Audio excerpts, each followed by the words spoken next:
I'd like to call the October 2nd, 2012 Longmont City Council session to order. Could we please start with a roll call? Mayor Coombs. Present. Council members Bagley. Here. Finley. Here. Levison. Here. Samori. Here. Santos. Here. Witt. Here. Mayor, you have a quorum. Thank you.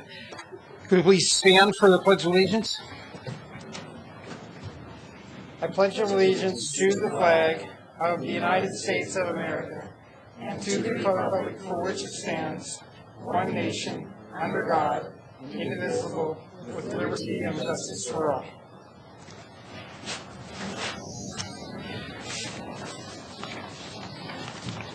Don, do you have the public invited to be heard sheets? Okay.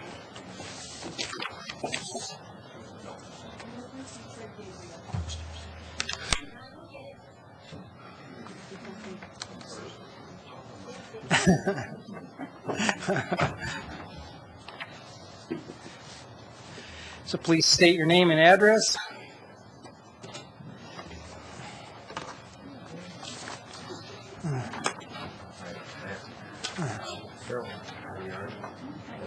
Press the button in the middle. There you go. We're on. Fred Gabriel, Sunset Street, Longmont. Hello again, everybody. I just got this map this afternoon, so I'm not as prepared as I normally am. The name of my group is You Can't Raise Children in an Oil Field. A lot of talk of us activists these days breeding hysteria and fear-mongering. I'm not going to do that tonight. By the way, we're all doomed. I brought an article here from the Berlin Weekly by Joel Dyer, by a researcher, Shane Davis. I gave Brian a copy, and I gave Mr. Rochat a copy. The article states the COGCC has a loophole. The loophole is that the setback laws do not apply for any previously existing wells or abandoned wells. In other words, they've already been permitted, they're already here, we have no say over them. Is this true? I believe it is. The man that wrote the article has already talked to Loveland City Council and the Loveland Mayor about this. These old wells are all over the south side. On the east side, there's one under the mall, and there's some on the Ute Creek Golf Course. Now, who would drill an old capped well? Well, it turns out everybody. In California, they're uncapping every well they have, and they're going back into them because they have more technology. Oil was 10% of what it is now. It's more profitable to go back into these old capped wells. They just capped them and waited for a rainy day, and now it's raining cats and dogs.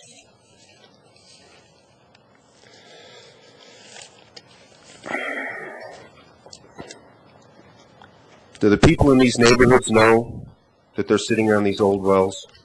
Do they know that they're sitting on time bombs, that oil can come in, no setback, and frack these things?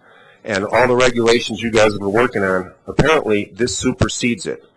Now, would they do something like that? I'm just asking, I don't know.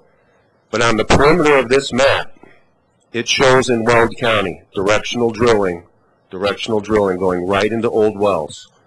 So these old wells that are sitting all over town, are they time bombs?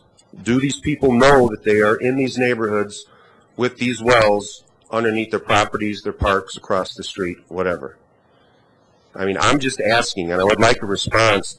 I know you can't do it now, and you got to look into everything, but you've got that press release and how to get a hold of that guy. I want Scott to stay on this. I want the people to know if there's all these old wells in town that they can go into and nobody can stop them and they can go wherever they want with no setback, then we've all just been whizzing in the wind, and it's time to get on the proverbial bandwagon. That's pretty much it. Thanks. Thank you, Fred. Judy LeBeau.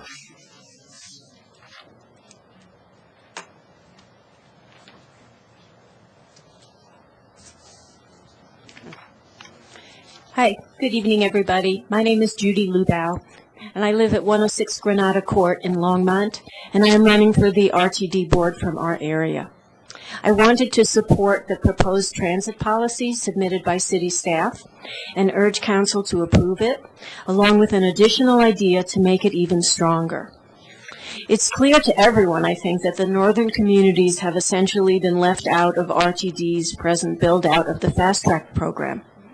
We all know that Fast Track service to Longmont is not planned until mid-century. This is so unacceptable that I am very glad that the city is fighting back.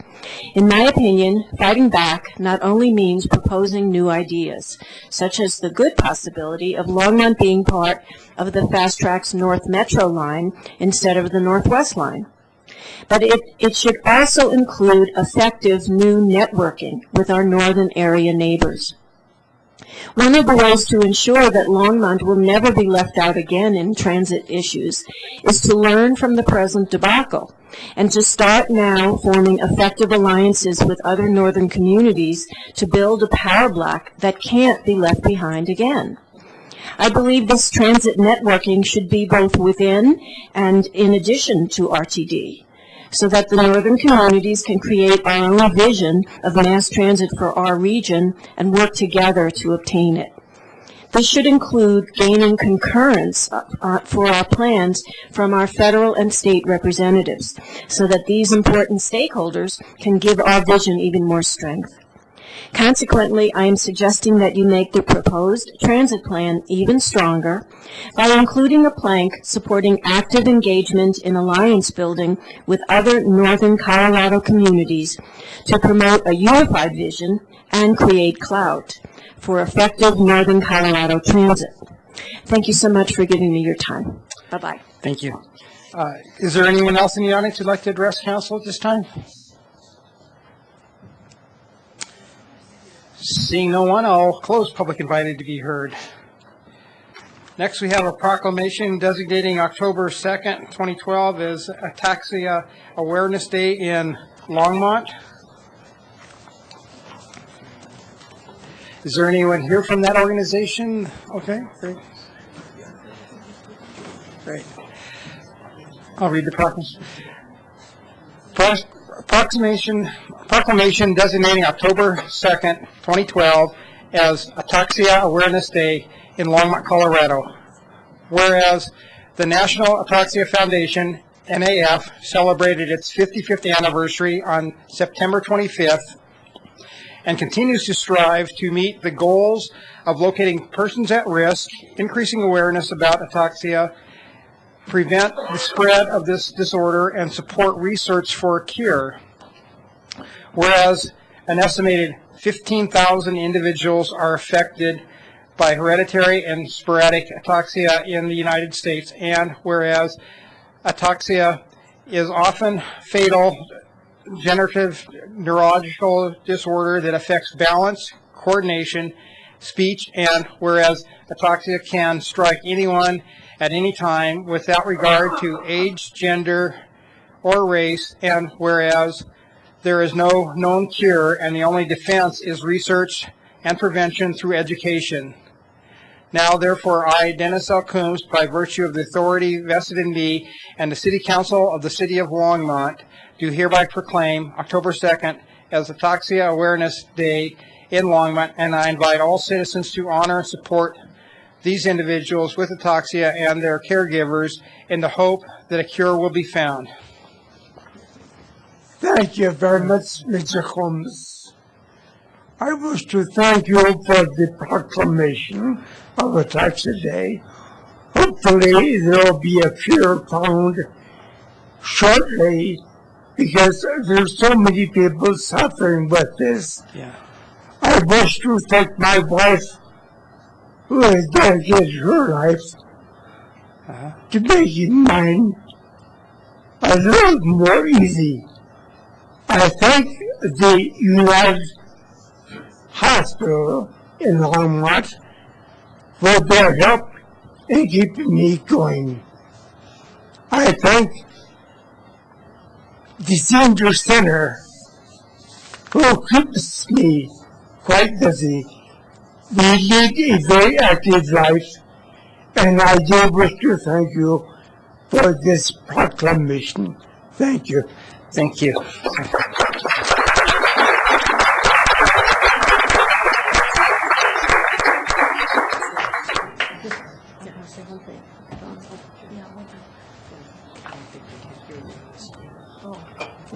you very much.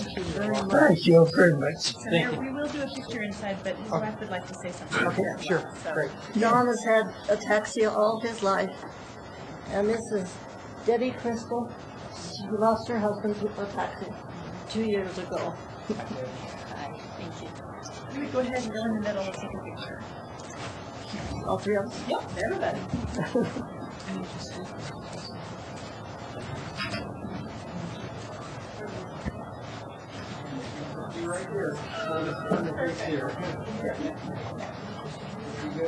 Perfect, right there.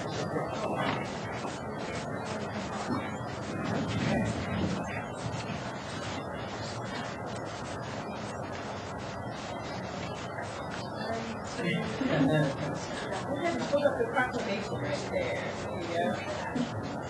Wonderful. 1, 2, 3. Right there.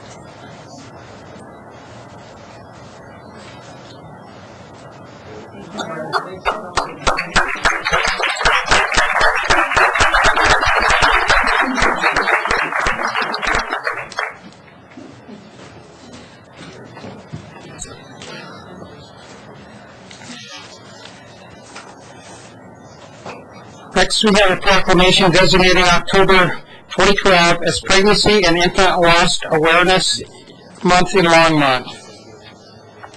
Do we have anybody here from one? Would you like to speak before I read the proclamation, or? How about if you read first? Okay, all right. Thank you.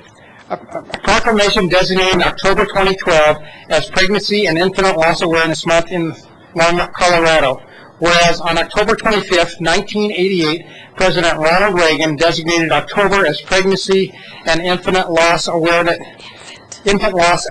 Month by signing the Proclamation 5890, and whereas approximately 1 in every 4 women suffer a miscarriage, stillbirth, or infant loss, and whereas My Baby Angel Foundation and other organizations work diligently to support women and families who have faced this unique loss, and whereas recognizing October as Pregnancy and Infant Loss Awareness Month in our city will provide bereaved mothers, fathers, and family members with acknowledgement and compassion for the great tragedy that has impacted their lives, and whereas bringing public awareness to this disenfranchised grief will help those who feel marginalized in their loss to see a compassionate society that can appreciate their suffering and grief. Now, therefore, I, Dennis L. Coons, Mayor, by virtue of the authority vested in me and the City Council of the City of Longmont, do hereby proclaim October 2012 as Pregnancy and Infant Loss Awareness Month in Longmont, and I invite all citizens in the community to be aware of this special recognition. Thank you. Mayor Combs and City Council members, I'm Marika Barris, and I'm the Executive Director of My Baby Angel Foundation, 421 21st Avenue, Suite 213 here in Longmont. I stand here today grateful and proud of the city I live in for its compassionate action in creating this proclamation. Isn't it amazing that in October of 1988, President Ronald Reagan designated the month of October as Pregnancy Infant Loss Awareness Month, and not one person that I have ever spoken with is aware of this fact. Approximately 1 in 4 women suffers a miscarriage, stillbirth, or infant loss. In comparison, 1 out of 8 women is diagnosed with breast cancer. Let's take an informal poll here and ask the question, if you or someone you know has ever suffered a pregnancy or infant loss, please raise your hand. And please look around the room and see how many people's lives have been touched by this situation, and yet so many of us have suffered in silence. It was the death of 2 of my grandchildren in 2008 and 2009 in a 9-month period of time that initiated me into the baby loss community, which I know little of. Struggling with my own grief and isolation, women in our community slowly reached out to me to share their stories of pain and loss. Many stories were secrets that few or none knew. I was surprised and shocked as to how many lives had suffered a pregnancy or infant loss, yet we never speak of it. Today, we speak of cancer, developmentally disabled, special needs, domestic violence and suicide prevention with greater understanding and compassion than we did many years ago. Pregnancy and infant loss does not receive the same support, funding, or research that we give to other social issues. By talking about pregnancy and infant loss, we create a culture of safety for women, men, and families, which helps them suffer less isolation, guilt, and shame. I can find a pet loss card at a local store, but I cannot find a card for a woman who has just suffered a miscarriage. When a woman leaves an ultrasound test and is told there is no heartbeat for her baby, where is her community of support? This proclamation for our city is the beginning of shattering the silence in our own community. It's a vision of the future where women, men, and families can freely share their stories of pregnancy and infant loss with others. We will share this proclamation with other communities across the country in hopes that they too will work towards deeper understanding and compassion for miscarriage, stillbirth, and infant loss. And finally, I want to thank those of you here in the audience who are serving the baby loss community with an open heart and deep compassion. Sue Matthews from Longmont United Hospital. Sue, get that hand up. She's a perinatal loss specialist. And then we have our board members here, Rachel Owenby and Dr. Christina Bretlow, and my husband, Dr. Frederick Wiedemann. And I want to thank them all for their tireless efforts. Thank you, Mayor Collins and the City Council members. Thank you, Marika.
Mayor, the next item on your agenda is a presentation by John Cody of the Longmont Area Economic Council.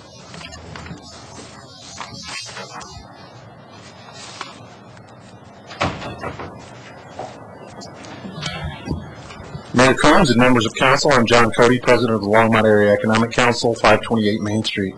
For the benefit of those watching who may not be aware, we are the organization charged with supporting primary employers in Longmont. Those companies who sell their goods and services in other places and bring new money into the community. We are a community organization, community-based organization. We're also a public-private organization, and we have representation from both. Mayor Combs and Councilmember Bagley sit on our board as liaisons to City Council. We also have 13 elected board members, 5 of whom have to be primary employers.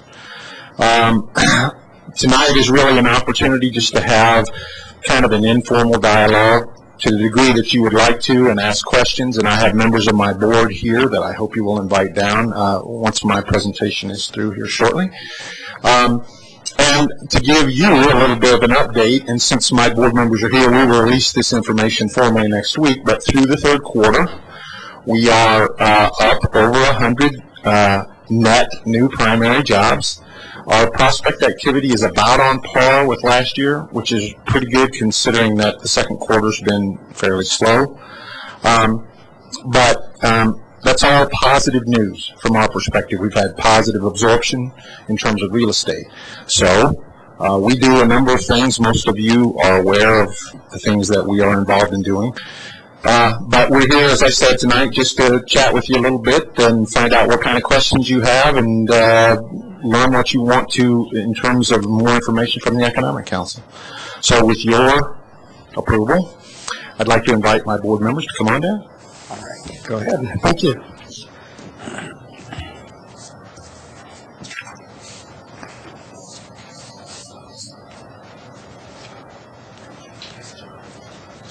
Grab a seat wherever you can sit.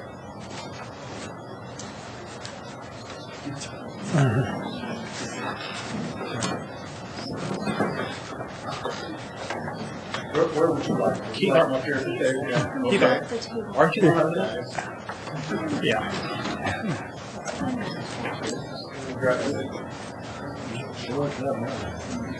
Yeah.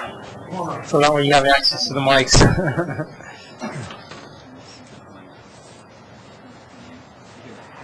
There's another seat here on the end. Great. I think we got enough. Thank you.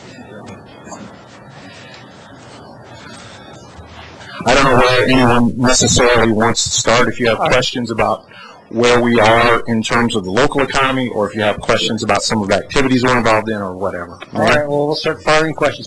Councilmember Santos. Thank you, Mayor. It'd probably be good if everyone got to introduce themselves. We'll start off that way. So we'll start with Mitch. Yeah. Just press the button on the middle of the mic and tell us your name and tell us where who you represent. Oh. Turn on. Press the button. Very complex. There you go. Let go. Yep. Hi, I'm Mitch Carson. I'm with Longmont United Hospital and serve on the board of the Economic Council. And I'm Dave Humanek. I'm the president of Vapor Technologies. I'm Don Haddow, the superintendent for St. Brian Schools. Chris Treehorn, Gibraltar Business Appraisals. Keith Kanemoto, Prudential Rocky Mountain Realtors, and also chairman of the board. Andy Bade, Amgen, and I act as the vice chairman of LAEC. Bruce, you're going to have to move over. I'm Bruce Robinson, president of the Longmont Market Of First Bank. John, are we missing anybody? Sue? Are there any board members that aren't present? Yes, Mr. Chairman, would you like me to mention who they are? Sure. Hope I can do that. That's my question. So the other members of our board include Brad Golter with Longmont Florist. They include Shan Hemphill with Intel, and Sumesh Resilience, and Chris Donaldson with Holland and Hart law firm, and Dave Quinn with Seagate, and there's one other who is Chuck Herring from Digital Glow. All right. Okay. Well, I guess my question is now that we got all the introductions out of the way. So can you tell me about how, and any of you can answer this question, hopefully, about primary employer retention and expansion. Have we, I've been sent several invitations to go see either expansion or retention of primary employers in town. Can you tell me how that's going as far as for this year in 2012? Apparently John's going to answer that one first. Pro Tem, I'll start and then let other members of the board chime in. We have probably the most comprehensive industry retention program in the state.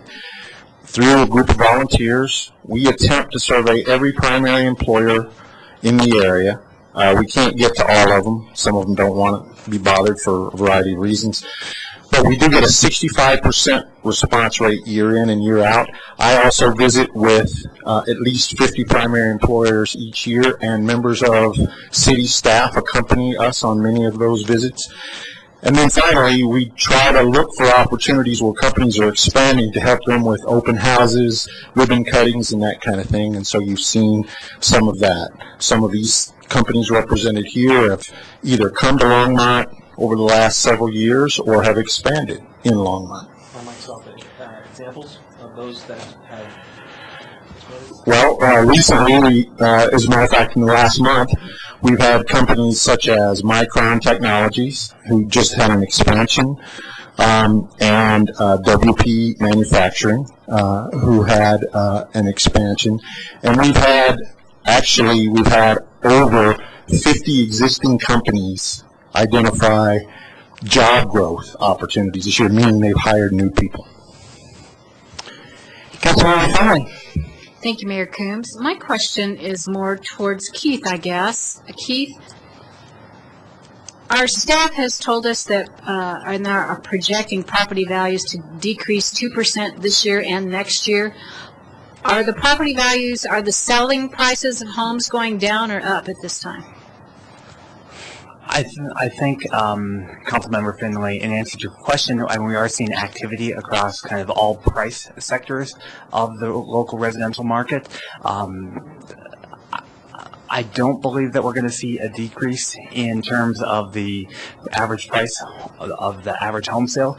If anything, because of the demand, and I mean, especially under the 275 to 280 range, I mean, there's significant demand. I mean, if you were to put a home in that price range on the market and it's appropriately priced, it wouldn't be uncommon for you to have anywhere from 5 to 10 showings by the end of the week on that commercial property.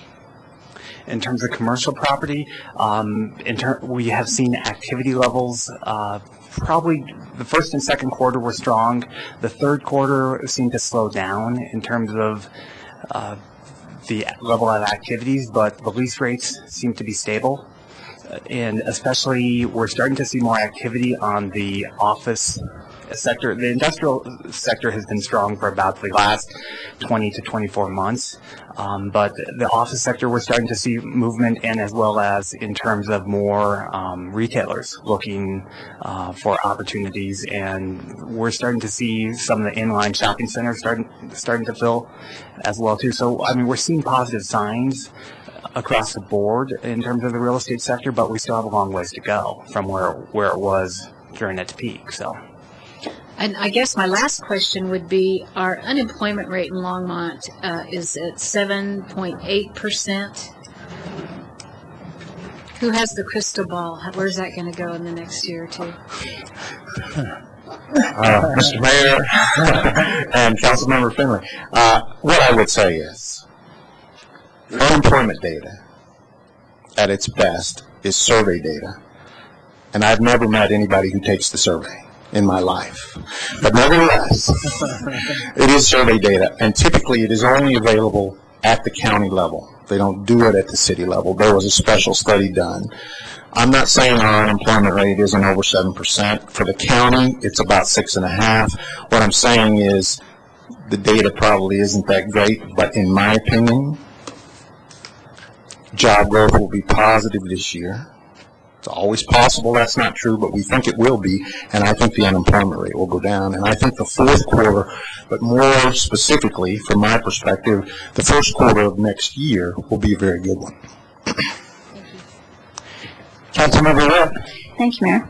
I would just like to hear some of the key initiatives that you're working on as a board, and we heard a lot about Rail Park last year. Could you give us and folks at home an update on that, and just key successes that you've had as a board?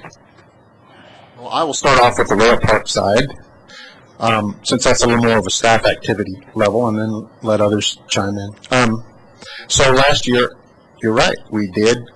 Over a 2-year period before that, we approached the city about creating a Rail Park district. The council did approve that. In January, we went to Colorado Springs to meet with the representatives of the owner of that property to see if they would be willing to approach the city to ask for that zone change. They were a little hesitant, only from the perspective of not being sure what it might mean for them, and we planned a follow-up meeting. But as you will recall, staff became pretty deeply involved in a couple other issues, fracking and some other things that have been going on. So we decided to hold off a little bit, but this month our goal is to bring those representatives to the city, and I've had a discussion with the planning staff about sitting down to talk with them in specifics about what that means, and and hopefully, rather, they will want to pursue a rail park designation, and if for some reason they don't, then we may consider that we would like to do it on behalf of the community. Councilmember Santos. Actually, I was going to let somebody, if anyone wanted to answer Councilmember Witt's question regarding initiatives. And mine kind of ties into that. I know you guys were doing a marketing piece, so if anyone would like to address that, about where that has gone, any nibbles, any... Dave's looking at Mitch. What about the chair? You know, the chair should probably know that one. Come on, Keith. Or John. I'm trying to get you guys engaged, you know. Go ahead. Okay. Obviously, it was in the Times Call in terms of our email marketing campaign that we are reaching out to Northern California companies, specifically targeting industries that we feel that the Longmont area has the real estate in terms of either raw land or currently available product to bring to the community. And in terms of the email marketing activity, John could better speak to the success of kind of that current campaign, but a lot of it is thinking outside the box. I mean, obviously, we have so much more competition as a community to try and attract businesses, and while we have a great quality of life in Longmont, and there are so many other municipalities and communities around the country that are competing for those same companies. And so what we want to try and do is reach out to these companies, make sure that Longmont becomes top of mind. We don't expect from the first email that we send out that we're going to get someone saying, well, geez, thanks for sending me an email, I'm going to move to Longmont. It's a pretty methodical process that John has been working with our marketing company on in order to make sure that we're targeting these companies and making sure that Longmont is top of mind. We did send out our first email last week. We did get some positive responses. I've been on the road some. I'm looking forward the balance of this week to following up with some of those companies. But I do want to emphasize something Keith said. You know, it's not different than perhaps any product, and in our case, the city of Longmont is our product. But trying to sell any product, chances are you got to reach them several times to get their attention. We definitely got the attention of a few, but this is going to be a long campaign over several months, and we'll be sending out several more emails and following up. We have a way in the process to determine who clicks on our ad and goes to our webpage and sees what else we have to offer, and we'll be contacting those people directly. And I'd just like to make a comment as well. Many of us on the board have worked on the corporate real estate side, have been involved in site selections from a company point of view. And some of the things that we're doing through this email marketing is to educate, make Longmont aware. For example, within our own company's network, Longmont has some of the lowest electrical costs in the network, some of the greatest telecommunications capability. That's an asset. And if people aren't aware of it, they're not going to factor that in their decision about site selection. We have the obvious things like the quality of life. What you want to do is help the company build the business case to come to Longmont.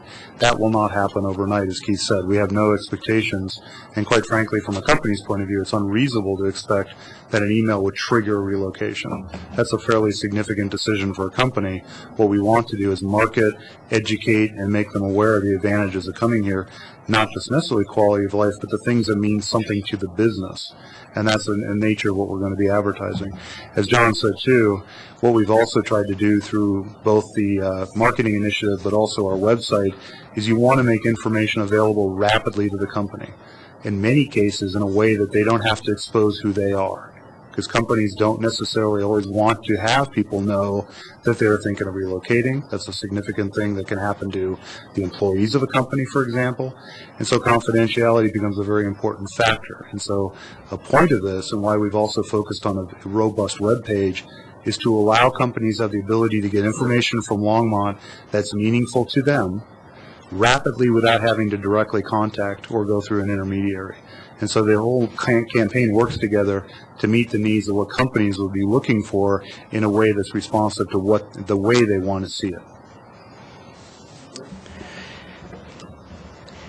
I noticed that your board supported the school district in its mill levy override. Do you get a lot of feedback from prospective employers? Do they ask those kinds of questions about our school district?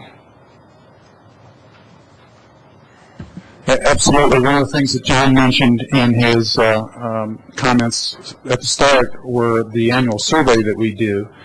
And as part of that survey, many of the questions are focused on, do you have the quality of employees in the community that you need? So we use that as a tool to provide feedback to the school district, of course, and also becomes a basis then for us supporting the current activities of the school district. We want to make sure to have a viable business community, that we have a viable education system in our community. Councilmember Santos. Thank you, Mayor. Well, the only thing else I have, John, is basically praise. For the last having been on council for a while, and seeing the ebb and flow of the economy, it seems like this year has been, and I don't want to jinx it, a nice increased year of activity. From GE to, we got an invitation to GE to go look at their expansion at their building, to WP, which you mentioned earlier, and Micron, which you also mentioned. But also hearing that the LAEC, the Longmont Area Economic Council, and our own staff with Brad Power and his department, how well that those companies worked with LAEC and our staff. You know, all I have to do is say thank you. They were nothing but complimentary about how they were treated. Their questions were answered. Our staff tried to get them through as efficiently as they possibly could. If they had questions regarding incentives, they could go to you, John, or they can go to Brad. So, you know, kudos to Brad and your staff as well. I know we were working with a company, and I don't know where they are in their expansion. It's been announced. So it's been announced. So ABSL is staying in Longmont, yes, which is a nice expansion, and hopefully they will grow bigger. I know a couple just happened to hear it on the street one day. I happened to know somebody that works for the company, talked to John and talked to Gordon and Harold when Harold came on. So again, it's getting those people to stay and expand. I think that is fantastic. Now, of course, if there's a way to help those up and coming startups as best we possibly can. You know, we have the Longmont Entrepreneurial Network as well to try to get those startups going and potentially get some things moving. I'm very encouraged for 2013. So all I have to do is, to each of you and to those board members that aren't here, thank you very much. May I add a comment here? I just want to tag on to Councilman Santos' comments and tie that into something Andy talked about. Andy talked about our website and how we use that as a recruiting tool for mostly out-of-town employers. We talked about the email campaign for out-of-town employers. I think it's also important to emphasize one of the reasons that we do the annual survey that we do of local employers is to try to keep them here. Councilman Santos mentioned overhearing about a prospective primary employer leaving town. I have had that same role where I had a former employee mention that his firm was considering leaving town. We were successful in retaining them here. So I want to emphasize that we don't just look outside town. We try to emphasize both out of town, bringing new jobs into the community, and facilitating the creation of jobs within the community from existing employers. It's an important distinction for us, for the audience to understand and make. Thank you, Chris. Councilmember Emerson.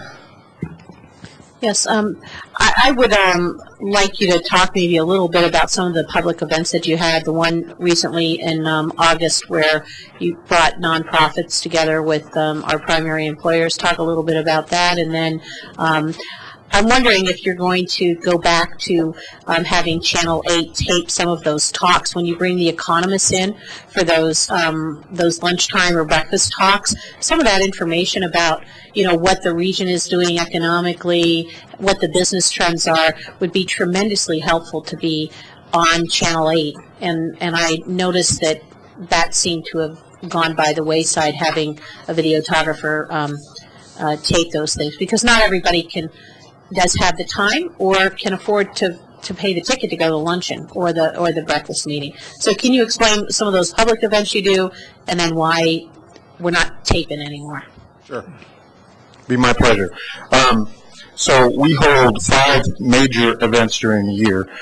We hold 2 industry recognition events, one for new and expanding companies, and we hold one called our Community Appreciation Luncheon, which recognizes companies that give back to the community in additional ways, through employee programs, environmental programs, through philanthropic efforts, charitable giving, and we are lucky enough to have multiple award winners every year, and they're all primary employers. That's the one we just had in August. We also have 2 investor series breakfasts. The one in the spring was about the mall and the First Avenue stuff around the Butterball development. In the fall, traditionally, we have done economic outlook forecasts, but we have done them for probably 13 years, something like that. So this year we're going to do something a little different, which I invite all of you to. On October 26th, we're going to have a national site selector come in and talk about what companies want. What's the reality in terms of relocation? And I think that'll be a great study. But to your specific point, we were happy to have Channel 8 there to tape our events. However, we never could determine when they were going to show them, but they informed us that they were not doing it anymore. So it was fine for us to have them there. It just depends on how it works out for them. Mayor, may I follow up? Thank you. What a loss. So next time we're in, Bonnie, maybe the next time we're in that board meeting for Channel 8, we should ask that question, because I really think that sometimes you look at what, in general, people know about what goes on in the community with different organizations, and a lot of people are not aware of the LAEC initials, what they do, what they stand for, what your board is, and you know, if there's this important information you're bringing in and the community leaders and the business people know about it, it seems like we're shortchanging the general public to realize what is happening and not have that. So I'll bring that up with the manager of Channel 8. But it was great for a while when that was being done. Sure. Okay, anybody else have any questions for Mr. Mayor, I might, if you don't mind, as you look at the folks who are up here, what you'll notice is definitely we have primary employers, but we also have important members of the community who take time out of their busy day to serve on our boards. And I'm not looking for a shameless plug, so don't misunderstand me here, but maybe some insight from them as to why they think, you know, primary employment is important and why they are involved with us might be worth some value. I don't know. Sure. I think that's neat. Well, there's many reasons I'm involved, but the main reason would be that the quality for the community is the most important thing, and primary employers will help drive that quality. And from that standpoint, as a hospital, we want to have a great community. And so this is a wonderful organization to work with as it relates to that, even though I'm not technically a primary employer. We are a major employer in the community, and it's best for us and for our future workforce that we work with these companies. One of the questions earlier was, what does a company look for? And two of the things that companies look for when they come into a community, one would be the educational system, and I'm sure Don can speak to that far better than I can. And the second piece is they want to make sure that they have quality health care in the area. That's two key factors. And the key factors for that is when they bring in their workforce, they want to make sure that that workforce is happy to be in that community. And so I think, as Mayor Pro Tem Santos said, they've had great experience working with the Economic Council. They've had great experience working with the city staff and Brad Powers, and I think you need to be complimented for that. So thank you very much. And Don? I really enjoy participating with the Longmont Area Economic Council for a couple of reasons. First, I think, and John, I know you're not looking for a shameless plug, but I really think John does an excellent job in terms of organizing and leading this organization. And everybody on the board really has a high level of commitment in terms of the success of the community. And what we've heard today, I think, is just reinforcement that a community does involve many different parts. And if we all come together, you know, you talk about the educational system, the hospital, the business community, the corporate sector. You know, we have wonderful law enforcement in this community, but it all has to come together. And that's why I participate, because I see it as so many pieces of the puzzle. And if they don't all come together, then your community misses out. And right now, I think we have an outstanding community, and I enjoy being part of this board and part of the community in a way that's positive and productive. So I hope that helps. Yeah. Thank you, Don. You bet. I'd like to add something that I learned. I went to a Metro's Mayor Conference about a month or so ago that I saw some numbers on how the economic development is driven by art and culture. That's another key things that businesses look at when they move into a community is, you know, how much culture and art and those types of things. So it's the whole package that's really important. And from my perspective, I'm also an employer. I'm in the service industry, about 90 employees, and we realize that, you know, the primary employees, they import cash because they're shipping products out, bringing cash in, but then you need the service industry basically recirculates that cash within the community many times, you know, the velocity of money. So we all work together and we all help this community. So that's why, you know, I choose to be a member of, even though I'm not a primary employee, we're still a member of your organization. I just want to mention too, I think last year I mentioned that we moved the company about 20 years ago from New York.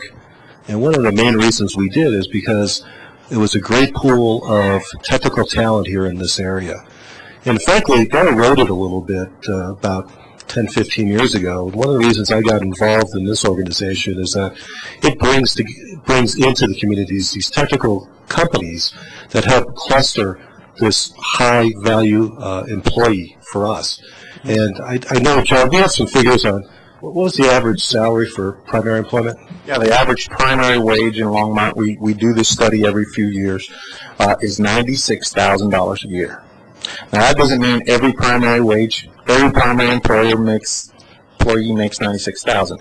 What it means is if you take the total payroll and you divide it by total primary employment, that number is $96,000 a year and generates almost $1 billion in wages for this community.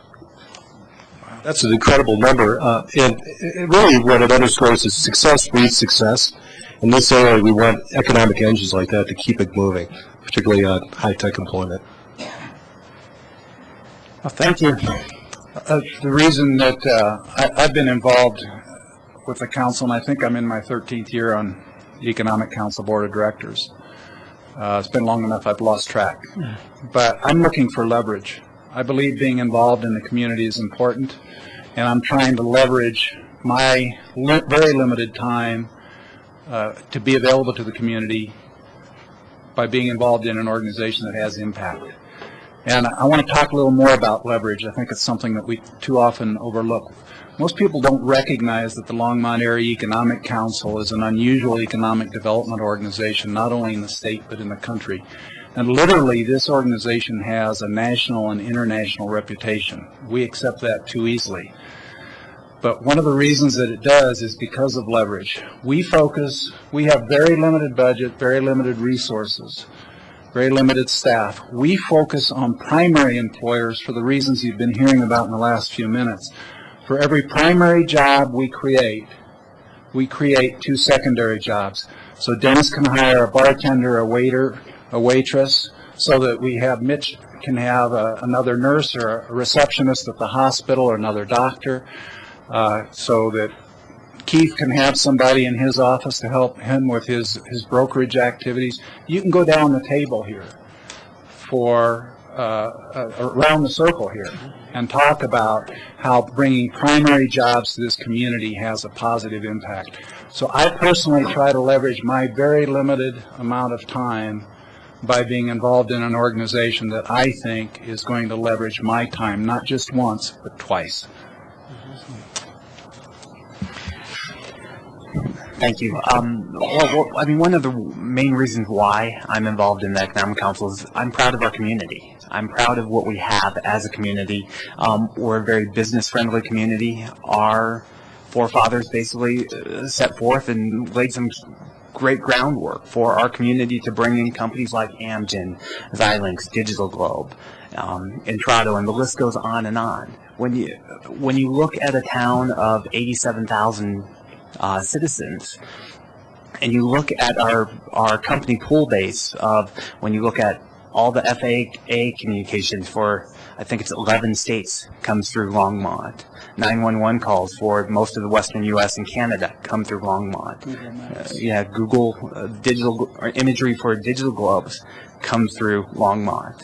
I mean, how many communities across the country of 90,000 people or greater have that? And I think we certainly, as a city and as LAEC, have done a good job of helping to encourage that and foster business development, and I'm proud to be on this. I mean, I'm a third generation on the Economic Council Board, so. Thank you, Keith. So with Amgen, I clearly represent a primary employer, and really the reasons that we're involved are twofold. From a company point of view, Amgen has always made it a part of our company policy to be engaged in the communities that our people live in. So we do that not only through the Development Council, and we do that here in Longmont, Boulder, Thousand Oaks, California, and other communities around where our people live. We do that because, in some respects, as a minor selfish point of this, if we make a better community, we make a better place for our people to live. And in many respects, we have to think about our employees as well as other companies. And that goes to some respects why I'm part of it personally. As Dave said earlier, a strong community allows you to do a lot of things. You know, economic strength really relies on a good partnership between business and community, schools, government. And I think what we've been able to see with LAEC is some very good conversations on some things that affect all of us. For example, a couple of years ago, as the school district began to really look at what they wanted to be in the future, Don did a great job of reaching out to the local business leaders and say, what are you looking for? Which is something that wasn't unique. I've actually never been involved in somebody where a school district asks a business leader, what are you looking for in the future? And not only that, reached out to local community members and a couple, the mill levy issue from 2 times ago, I think it was. It's that partnership that I think gives this community a really strong vibrance in thinking about what it wants to be, because if you bring all the players to the table, you're going to have a stronger solution than to focus on one aspect or one perspective of another.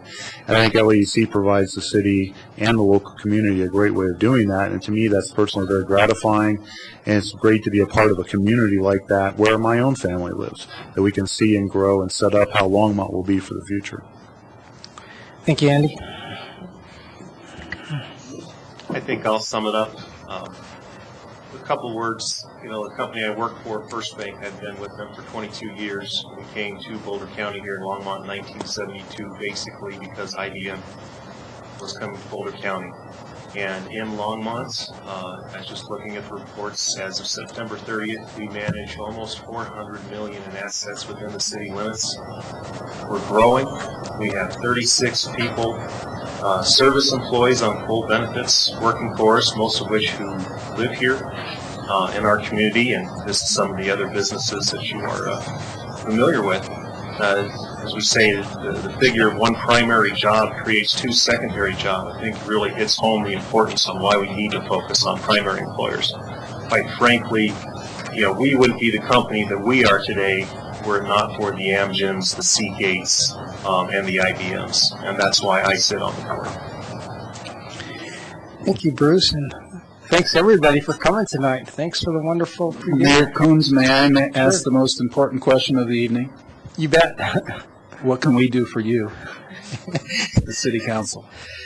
Just I'd like to hear the that. same. I'd like to hear that from the City Council, what we can do for you. Councilmember Witt.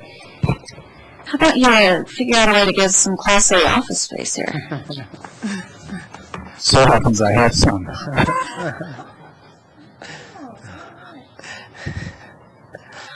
Councilmember Santos. Thank you, Mayor. As I said earlier, thank you. Keep doing what you're doing. Being available to the community. You hear something, let John know, let Brad Power know, let us know, and we'll do the same. It's a partnership, and that's how it needs to be. You know, try to be as open and honest with each other, and hopefully good things will happen. Again, I'm very encouraged going into 2013. So again, I don't want to jinx it, but just keep your pedal, keep your foot on the gas. You know, hit that marketing piece as well as you possibly can. Answer as many questions, make yourself available, and I know you guys do that as well as the other board members that aren't here. So again, thank you. Just on the final note, Mayor, if I could just say, any community that I'm aware of that enjoys success does so because they find a way to work together. Everybody has to pull this train in the same direction. We enjoy a great relationship with the city. You're not only a financial contributor to our efforts, but with staff and with the elected leadership of this community, that's how we get to the place we want to be. So thanks for all of your efforts and all of your support. Thank you, John. And I really do feel we're all rowing the boat in the same direction. So do I. Thanks a lot. All right, thank you. Yeah, let's take a 5-minute recess.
and this is our final discussion with you for our 2013 budget and 2013 to 17 CIP. So the next process will be to come back with ordinances on October 9th and then the 23rd. So this evening, we just have a few items to discuss with you, and then our second public hearing, and then we will need final direction. So I want to start off with a couple of follow-ups from prior meetings, and the first one is regarding Visit Longmont. So during the September 11th council meeting, council requested that Joe Ward from Visit Longmont go back to his board to inquire about the 10% that the city is using to do their tourism grant program. So we have a letter from Joe that is attached to the council comm. He is in the audience this evening. If you'd like to hear from him, I guess what we would like from council is direction on this, one way or the other. It won't change our total dollars in our budget, but it will make a difference where we put those dollars. So it will change a line item in the budget. So we would like direction from council on that this evening. So if you'd like to hear from Joe, he is here. Councilmember Bagley. Thank you, Mayor Combs. I'm just going to save us a lot of time, and I move that we actually just allow them the 10%, and they can do with it as they will, and they can take over the program. Why discuss it? I think we're all on the same page, not because of any phone calls or anything, but because of the last meeting we had 2 weeks ago, and the letter speaks for itself. Thanks, Joe. Councilmember Santos. Thank you, Mayor. The only thing I was going to read from the letter was that if council were to approve, this is from the letter from Visit Longmont to the Longmont City Council. If City Council were to approve the increase of funding to Visit Longmont, it is our intention that the details of the grant will be determined during the contract discussions this fall with the City of Longmont. So I saw Doug Benny floating around here somewhere, so he'll work out those contract negotiations with Visit Longmont and add that piece in there. So I'm fine with the motion. Councilmember Levison. Yes, I guess I still have a few reservations around this issue, and you know, one of the things that I think that when the city has this little piece of grant money, that there could be groups that are maybe smaller and maybe a little bit off the beaten path, that may not be a traditional group to get a grant and may not be as evaluated in the same way the city does to try to kind of be more broad with some grant making proposals as to compared to maybe there might be a different set of goals from Visit Longmont than from the city. So I just think that it gives a little bit.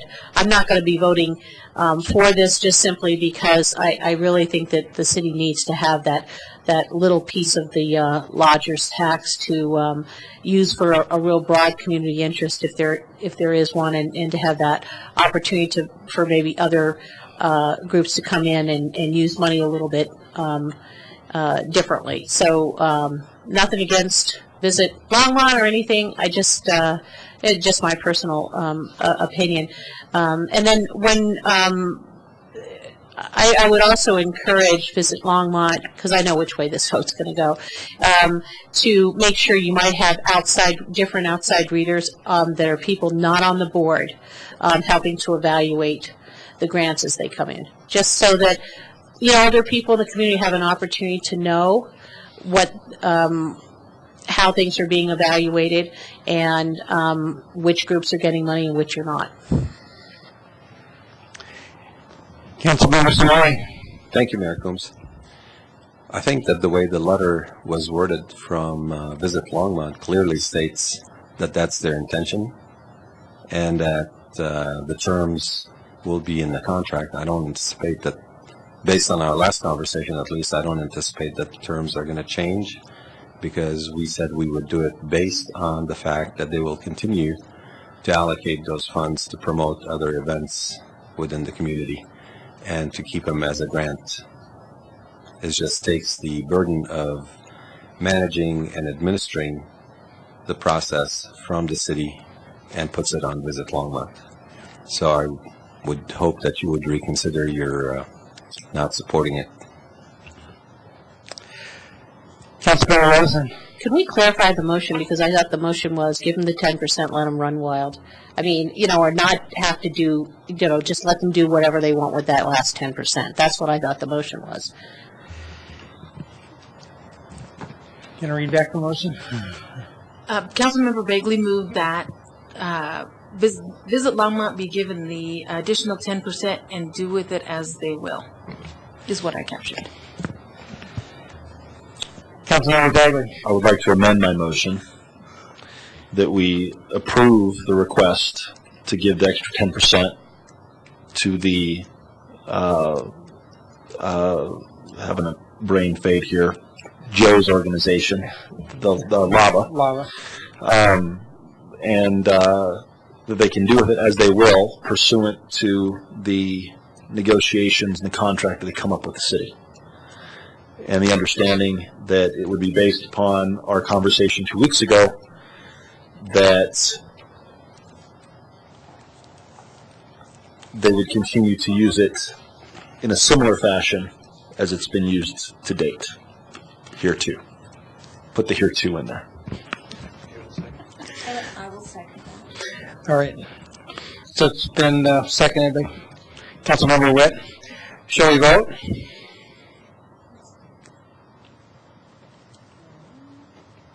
Uh-oh. Oh, okay. All right.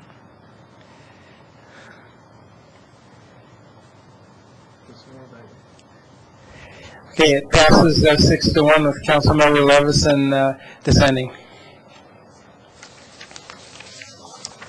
Okay, the second follow-up item that I have for you this evening is on a CIP project. So this is a CIP project that we brought to you last week. It's PR 121, the Park Ponds Dredging and Stabilization Project. So the change involves the use of funds. So the original project brought to you last week used the water acquisition and the open space fund. We are proposing to change that to the water operating fund and the open space fund. This project, as it is currently proposed, would not increase the size of the pond. Therefore, the water acquisition pond is not a suitable use of that project. So we're proposing to change that to the water operating fund.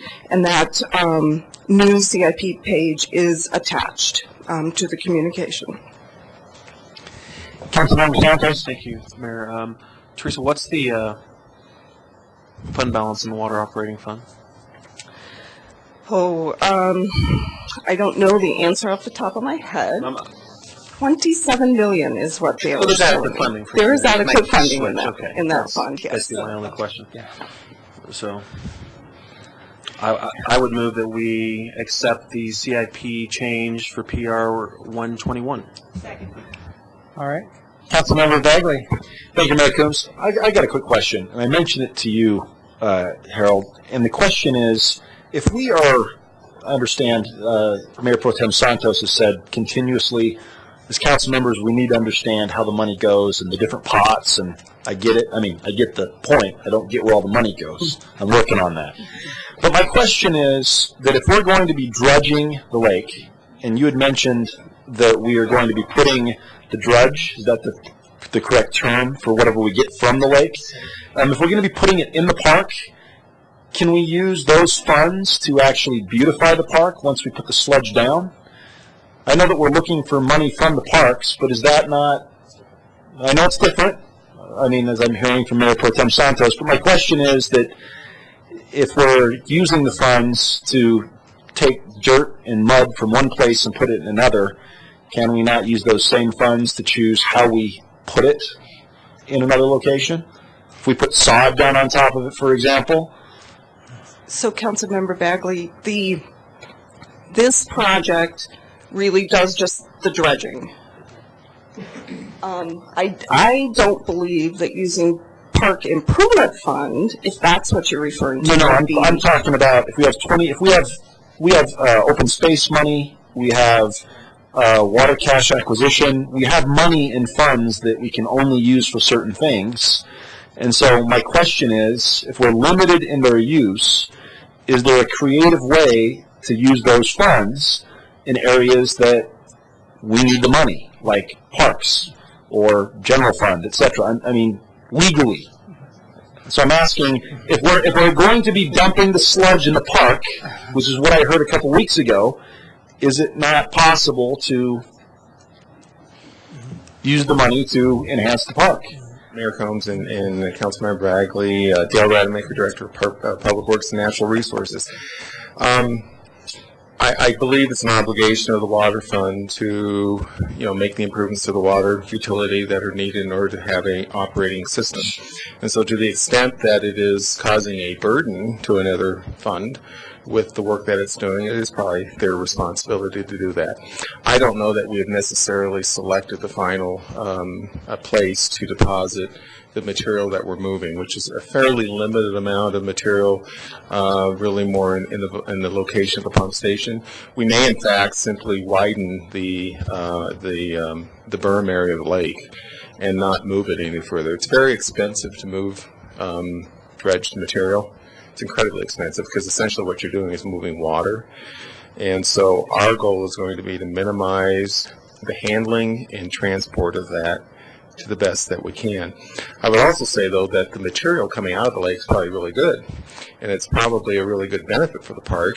It's almost a soil amendment that would be pretty good, and no charge to the park fund for that. So that's a creative way of looking at it. But I would be cautious of using water rate money to go much further into a parks project. If I can jump in and give you a same answer, different example. If you're a private business and you perform an activity and you damage somebody's property, then you have the obligation to restore that property to its existing condition. So to the extent that the activity in the water fund damages a property, we have the obligation to restore the property to its existing condition. That does not mean that we can use those funds to improve the property beyond its existing conditions. Does that make sense? That makes sense. Is there a legal basis for it? That's what I'm just curious. I'm just trying to get. So I'd like to see the parts.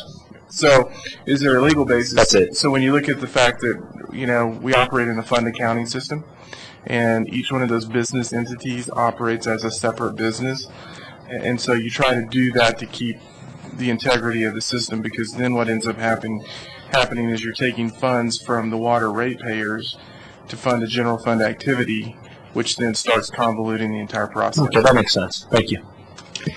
Councilmember Whip. Thank you, Mayor. So from the example you just gave, Harold, it would seem that perhaps the water fund should pay to move the pile of rubble off the airport, right? And it sounds like they have money to do that. Here comes Dale. Mayor Combs and Councilmember Wett, that would be the storm drainage fund, not the water fund. And I don't disagree with you that to the extent that the airport property was inappropriately burdened, that should be corrected. Don't disagree. Okay, thank you. But different fund. Okay, thank you. Different pot of money. Different fund. And how much is in that same fund? Financial condition as the water fund. So I think so that is a different discussion. Again, on these issues, when we talk about it, I think it's important to point out, just like we did with the Union Reservoir, is really attributing the cost to the appropriate location based on the activity. So we will look into that. Okay, I guess we've got a motion and a second. Let's vote on this motion.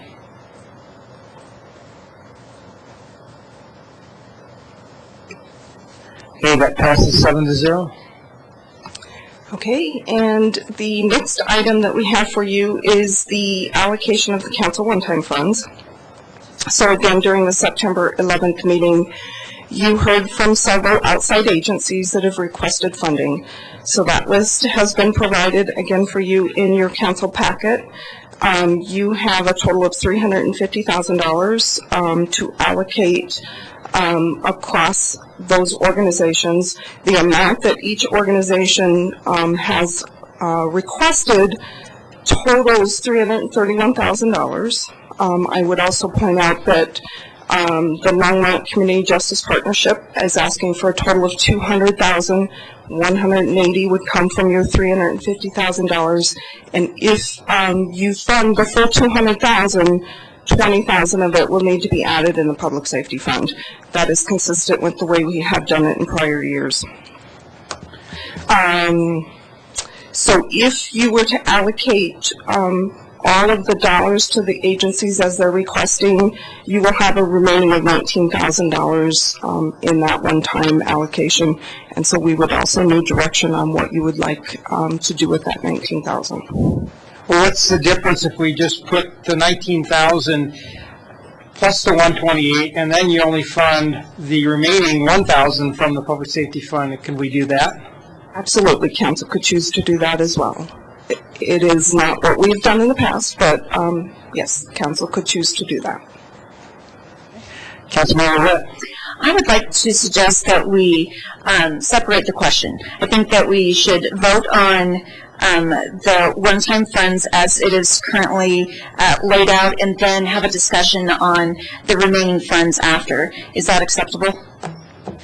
If so, I would like to make a motion that we fund the organizations as it is laid out. Councilmember Levison. Except I can't vote on something. I can't vote on the two items for Longmont Symphony Orchestra. I've got to recuse myself on those two voting items. So I'm wondering if you would amend your motion, but also when we talk about that remainder money, I have an idea for that, number one. And number two, Mayor, to look at your suggestion about incorporating that last $20,000. Actually, because that was a new allocation in years past, it could be drawn from the public safety tax, and because they have a bigger pot of money right now, the pond is bigger than that part of the budget. Then this pond is shrinking. It's actually almost a puddle.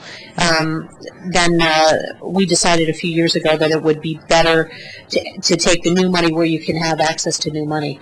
My other question, Teresa, is that if we are, is there a way that we could look at massaging that $180,000 LCGP number in the future? Like, for example, if they would go offline for next year, I mean in 2014, where the budget would be $30,000 reduced, then in 2015, if they come back and ask for new funding, that could be drawn from the public safety fund, could it not? If we do a reduction and then they have a new, if they have a new request for money, then it would be new money. So, Mayor Coons and Councilmember Levison, so the way that I would look at that is the existing service level is $180,000, is a total of $200,000.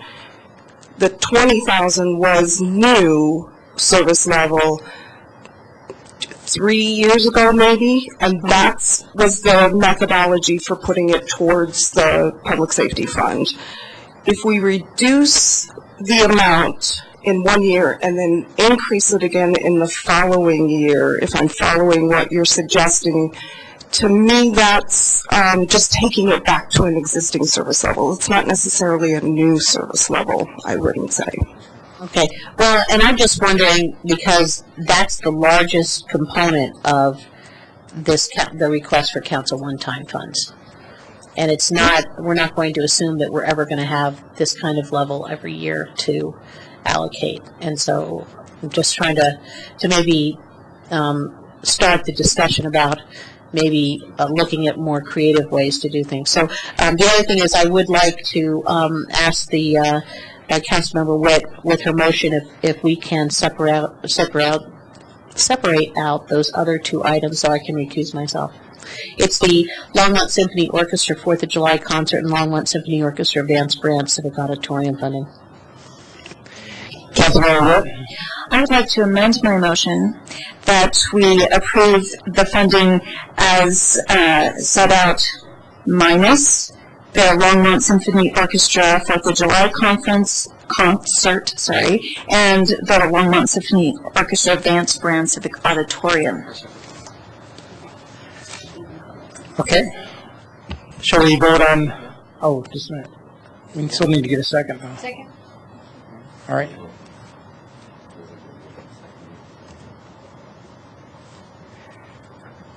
Who originally seconded the first motion? Well, I think Yeah. Okay, so you got to say it. All right. Okay. All right, let's vote.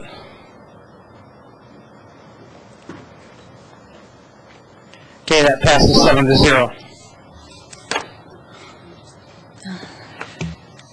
May I just ask to be excused right now, and I'll come back. Okay. Councilmember Witt. I will wait until Councilmember Levison exits the building.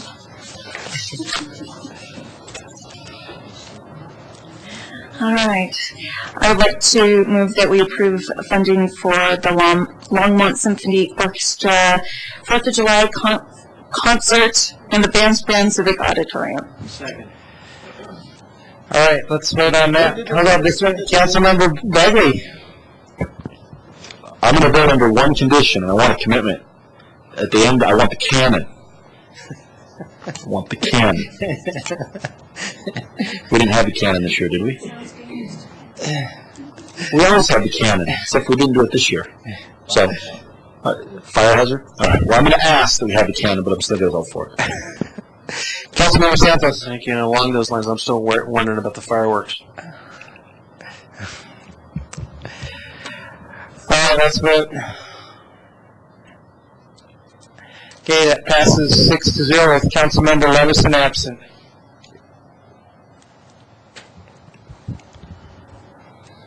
Councilmember Santos. Thank you. I'll wait for Councilmember Levison to get back, but it's regarding the remainder of the 19,000.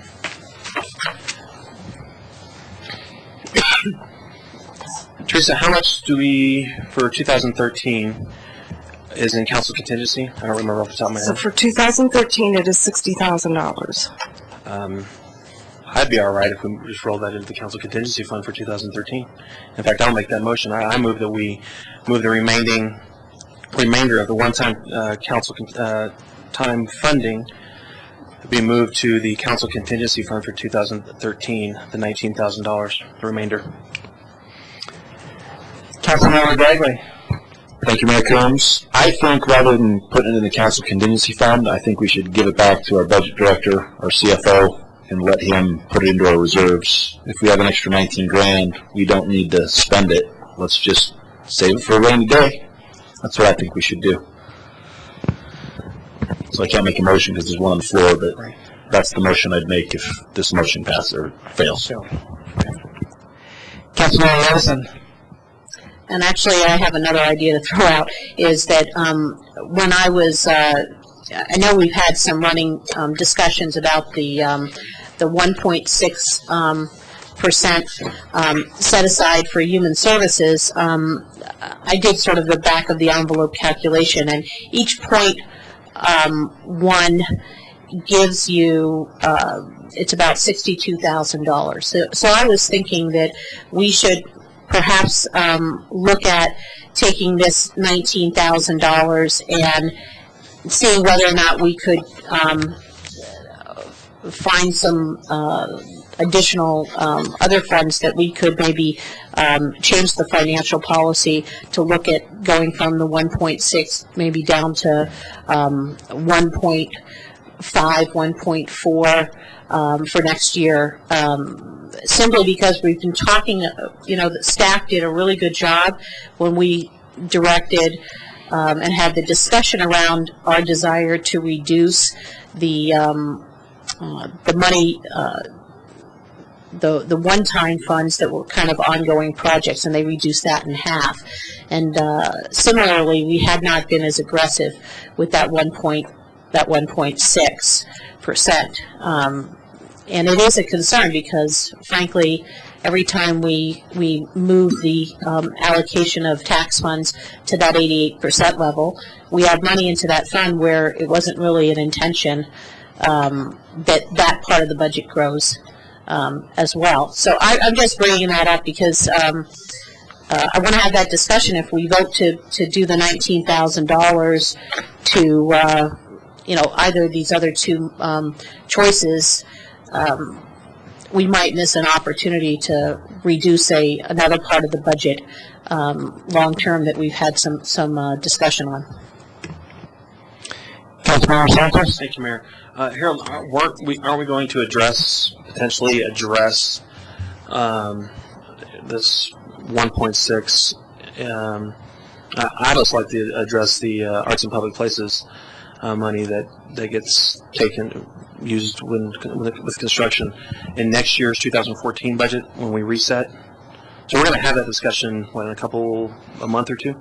Well, so when we talk about the reset, we're obviously talking about the core of the budget in terms of the organization. This is something where the council does issue policy direction on both of those items. So if it is council's desire for us to include that in the reset discussion in terms of a policy direction from council to look at the health and human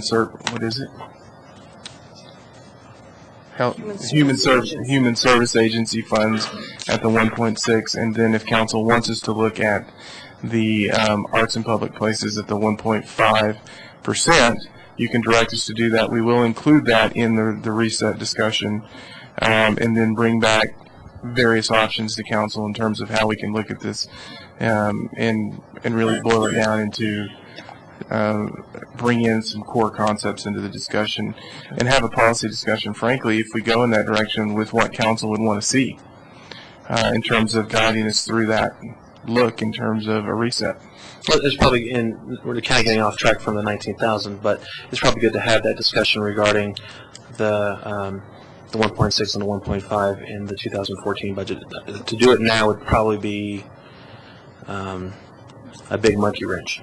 So, could I just make one clarification? So, the Human Service Agency funding is 1.6% of the general fund ongoing revenues. The Art and Public Places is 1%, just 1% of construction costs. That's right. Thank you. Councilmember Witt.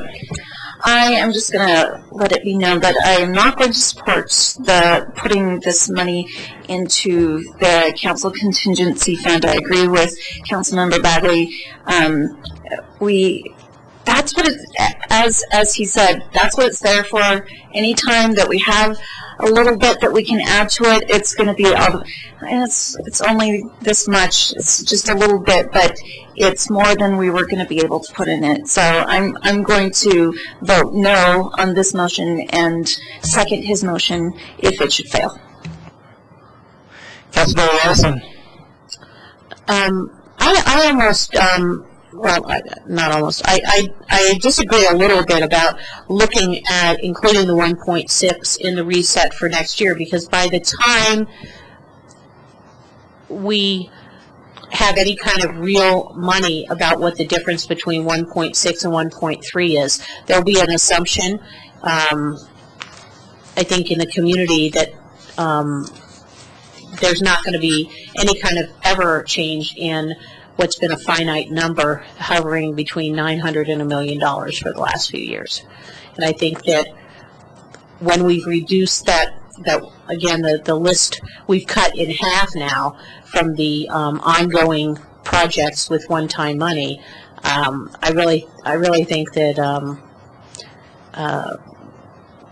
we've made some aggressive strides in that respect, and I think we need to consider that this having a slight change even is a reset this year, maybe to look at the financial policy. If people don't agree to go down to 1.3, maybe to see if we can't do a 1.5. It simply reduces that budget by about $62,000. We have $19,000 here, and I'm aware of some money that has not been spent and will be returned to the city. That is about another $10,000. So we're almost halfway there to that the first step in a financial policy change from the 1.6. So that's just my 2 cents on trying to maybe make it less painful by doing 1.5 this year and then looking at being more aggressive next year. Just because I think we're going to be too far down the road by the time we address those reset issues if we're looking at budget development with what people's past expectations have been. Councilmember Finley. Thank you, Mayor Coombs. My idea would be a combination.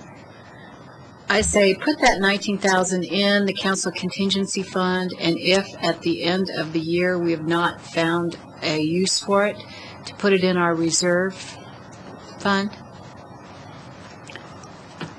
That would be what I would like to see us do. We need to increase our reserves. Let's use that money when we can. Councilmember Santos. Thank you. Councilmember Finley, I would agree with that. We need to look at what we have remaining, because what happens at the end of the year and around December, near the end, definitely at the end of the year, every not-for-profit comes and salivates over the council contingency fund. And I'd really like to stop that. I would hope what we have remaining in our council contingency fund will either roll over to 2014 or maybe half that. Half goes into the reserves and half goes into council contingency fund for 2014.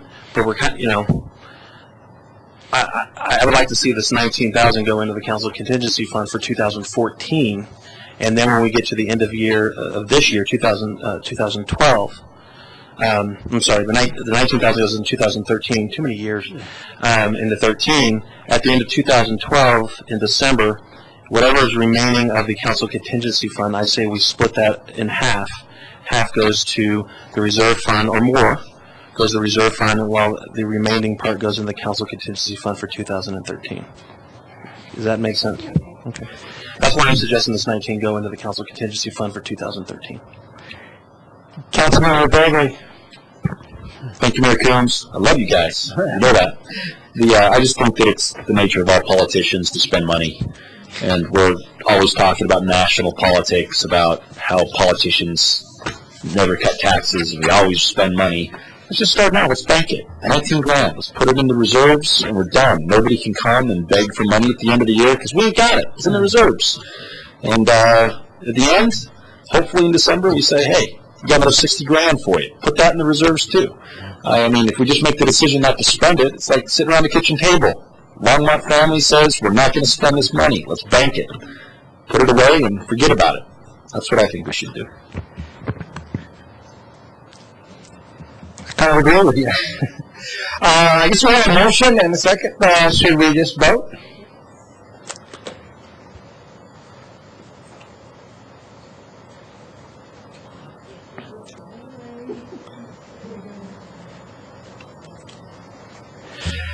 Okay, the motion fails 4-3 with Councilmember Bagley, Councilmember Levison, Mayor Coombs, and Councilmember Witt dissenting. So, Councilmember Levison. Geez, I don't know how I'm going to do this, but I'll just take a stab at it. I move that we take the $19,000 and the additional $19,000 unallocated amount, and gosh, I don't know how incrementally $19,000 would be used to reduce the 1.6 and change that formula, but that's my motion. Whatever that $19,000 will do to change the 1.6 formula. Hey, I'm throwing it out there just for discussion's purposes, because if we come up with, it's $62,000 and change for every 0.1.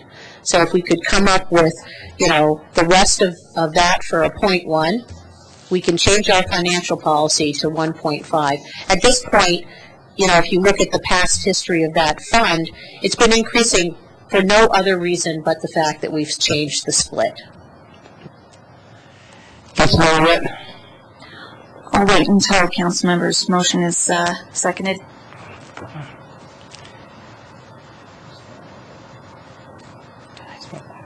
Okay, it dies with not getting a second. So, Councilmember Witt. Thank you. I would like to make a motion that we put the $19,000 into our reserve fund. All right, any further discussion? Let's vote.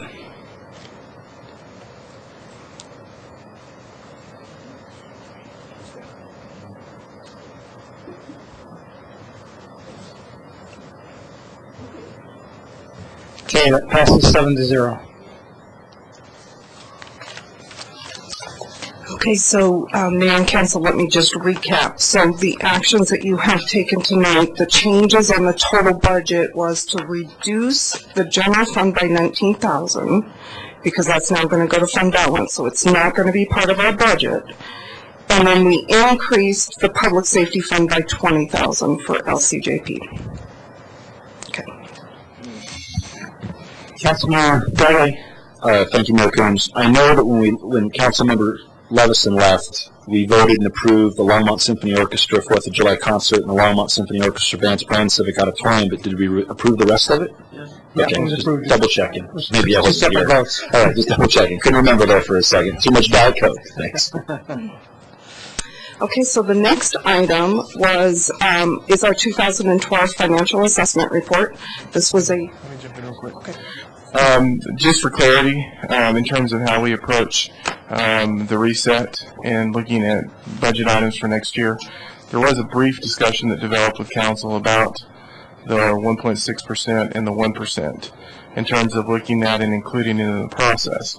I would like to move to council in terms of direction and moving forward with that as part of the reset.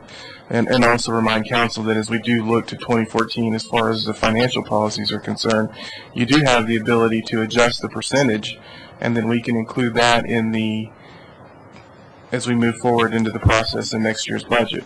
So that is direction that you could give us. You could also give us a direction to just engage in both of those aspects and bring something back. And frankly, that would be something in the process that we could probably bring back sooner rather than later, simply because it is its own world in a way, and we can include that on the front end of the budget reset discussions if that's council's prerogative. Councilmember Bagley. Thank you, Mayor Combs. I had the opportunity to sit in on a lot of the nonprofit discussions, and I think in general it's a great idea, but I did have some concerns. And for example, some nonprofits have extremely well-developed fundraising engines, and they were very worthy causes, but I was thinking, well, they don't really need the city's money. And then there were others that really needed the city's money, and there were worthy causes that didn't have a fundraising engine, and then there were others that had a good fundraising engine that nobody should be giving to, and then there were others that, you get my point.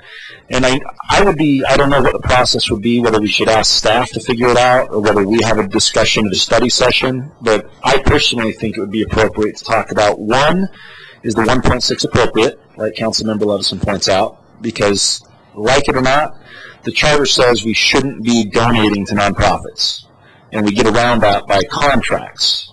Legal loophole, but it's in the charter for a reason. So the question is, what is the criteria for donating? And I know that there is a criteria currently, but I mean, for example, if they have access to money, should we be contributing city funds? What type of funds? I think it should be revisited. I think that the advisory board did a wonderful job this year, hit it out of the park. But at the same time, moving forward, 1.6% of our general fund, if we're going to be spending it, what is the way we should be spending it? Is 1.6 the correct number? Tough questions, but it's a job. So, I'd like to see it brought up and spend some time at a study session where we actually tackle it.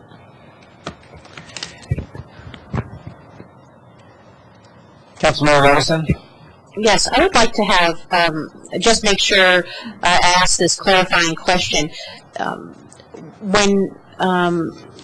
Harold, when you were talking about making this, we could still make it part of the financial policy moving forward separately from enacting it this year. Is that correct? Yes, that is correct. So if we want it, so for council members, maybe we need to, as Councilmember Bagley suggested, engage in that discussion prior to passing the financial policies, which we'll do in November, correct? Well, you can pass the financial policies, and then my understanding is let's say we have the discussion in November. you can amend the financial policies at that point with the direction that you want to provide us. What we then do is we go into the budget preparation process for 2014. What we do then is have that as a guideline. So if council decided to make the move to 1.4%, instead of going out and saying, and we say we have $900,000, we just reduce that allocation based on the direction that council would give us during that policy discussion. So that does give you the ability to change the policy when you have that philosophical discussion on these issues and we move through it. And I guess that I did not fully understand the nuance of that process. So we can basically give people a roadmap as to where we're going. I think the other relevant part of the discussion, and this in general we've seen because the economy is so bad, when the need is greatest, there is no extra money to help people in need.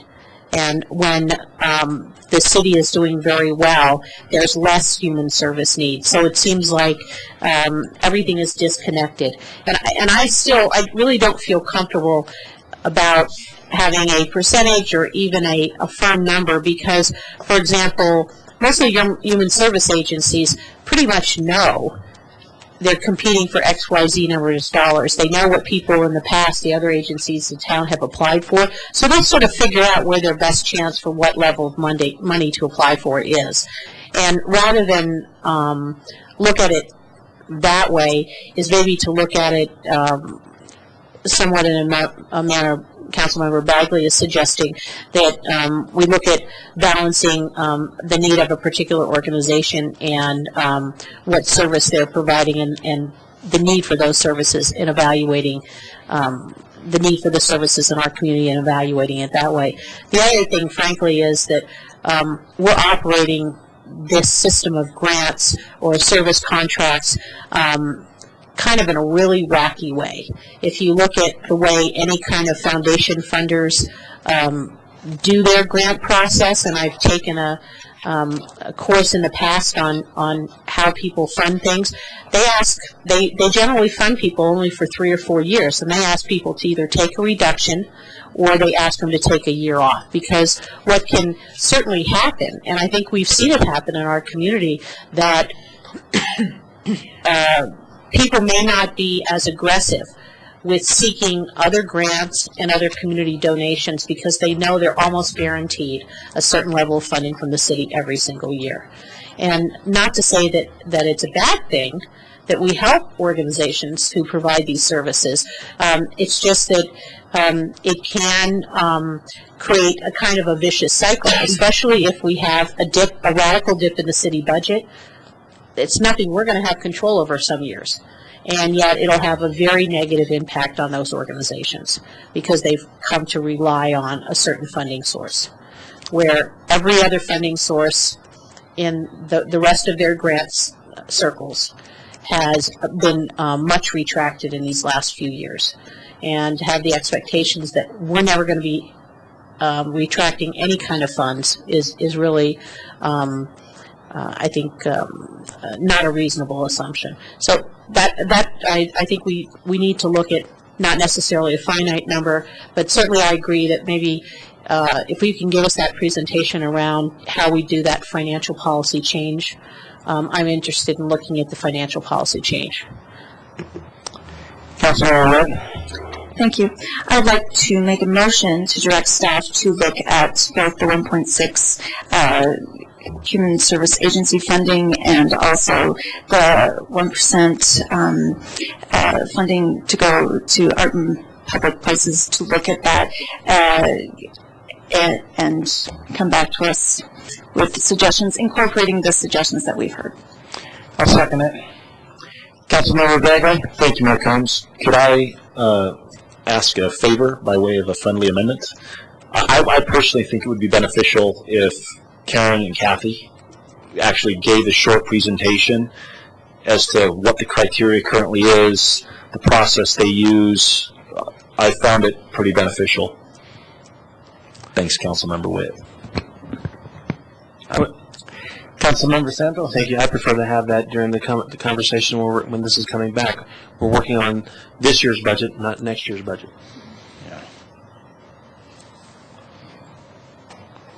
Next year, you would like that included as we have the review of the process.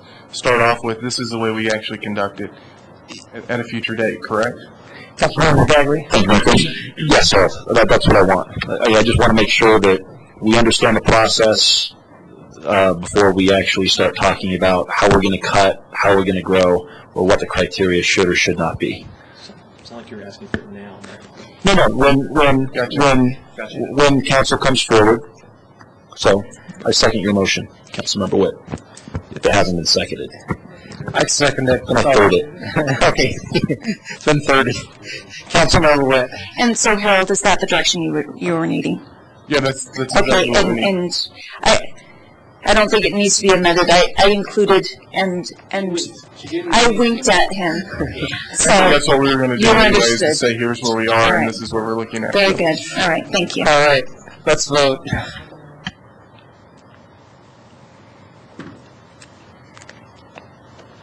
Okay, that passes 7-0. Okay, so the 2012 financial assessment report. So this was a videotaped presentation that was included in your council packet. The actual report has also been included in your council packet. We do not have a formal presentation on this. However, if you would like some additional discussion or questions, we are available for that.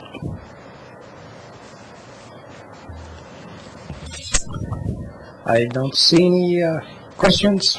So, okay. Thank you, Teresa. Okay, so our public hearing then. Last week, by municipal charter, was our first public hearing for the budget. We did advertise a second public hearing for this evening to take comments on the proposed budget as well as the proposed CIP. So I will let you conduct your public hearing. Okay. Is there anyone who'd like to speak on our budget? I guess seeing no one, I'll close the public hearing. Councilmember Witt. I would just like to remark that this is probably the most important thing that council does all year long. And so for those of you listening at home, please take the opportunity next time to give us feedback on the budget, because honestly and truly, how we distribute the taxpayers' money, it is the policy of the city. And so although it would seem dry, once you start uncovering what we're funding, I think it's riveting, and everybody should take an active interest in it. And that is all. Thank you, Councilmember Witt. Okay, so the last item that we would need from you this evening is just your final direction. If you have any additional discussion, that would be fine. We would ask for a final direction on the proposed budget, the proposed CIP, the proposed pay plan, and then our proposed financial policies. Those will all come back to you as either an ordinance or ordinances or a resolution. The ordinances will be on the 9th, and then the resolutions will be on the 23rd, the evening when the ordinances are on second reading. So the ordinance that you will receive this evening for next week's council packet will need to be updated based on the actions that you took this evening. We will bring that back to you next week as a substituted ordinance, two ordinances. It will be the budget adoption ordinance as well as the appropriations ordinance. I turn it back over to you.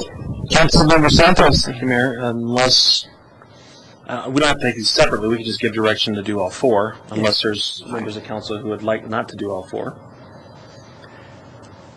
So I'm going to move all four. Well, I'm going to move all four. I'm going to move, and we'll get a second, then there could be discussion. So I would move that we, as amended, as adjusted, as we have sat here and talked about, direct staff to bring back the budget ordinance, CIP, the pay plan, and the financial policies for 2013 for first reading. Councilmember Wilson. So just to make sure I do understand, so when we bring back the financial policies, at that point, we could make the adjustment from 1.6 to 1.3. So, Mayor Coombs and Councilmember Levison, my recommendation would be no, and here's why. That financial policy gets updated annually with the budget process, and it pertains to our 2013 budget. If you are recommending to make a change to the 2013 budget, then yes, you would want to make a change to the policy. If we are not changing the budget, my recommendation would be to leave the policy alone and change it for 2014's budget. But can we do that? I guess, could we amend the 2013 financial policy early in 2014? So again, my recommendation would be not to amend the actual policies that's in place for 13, but to give staff direction that when we bring it back to you for 14, that we change it at that point. Yeah. Because then it would become effective for 14. And I guess when I asked my clarifying question, what I understood from the answer was pass it one way and then you can amend it.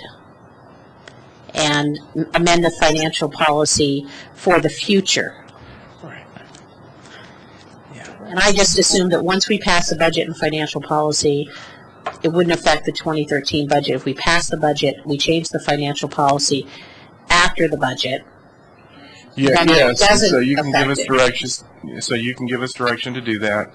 We would then bring that back with a change, but after we get through this budget process.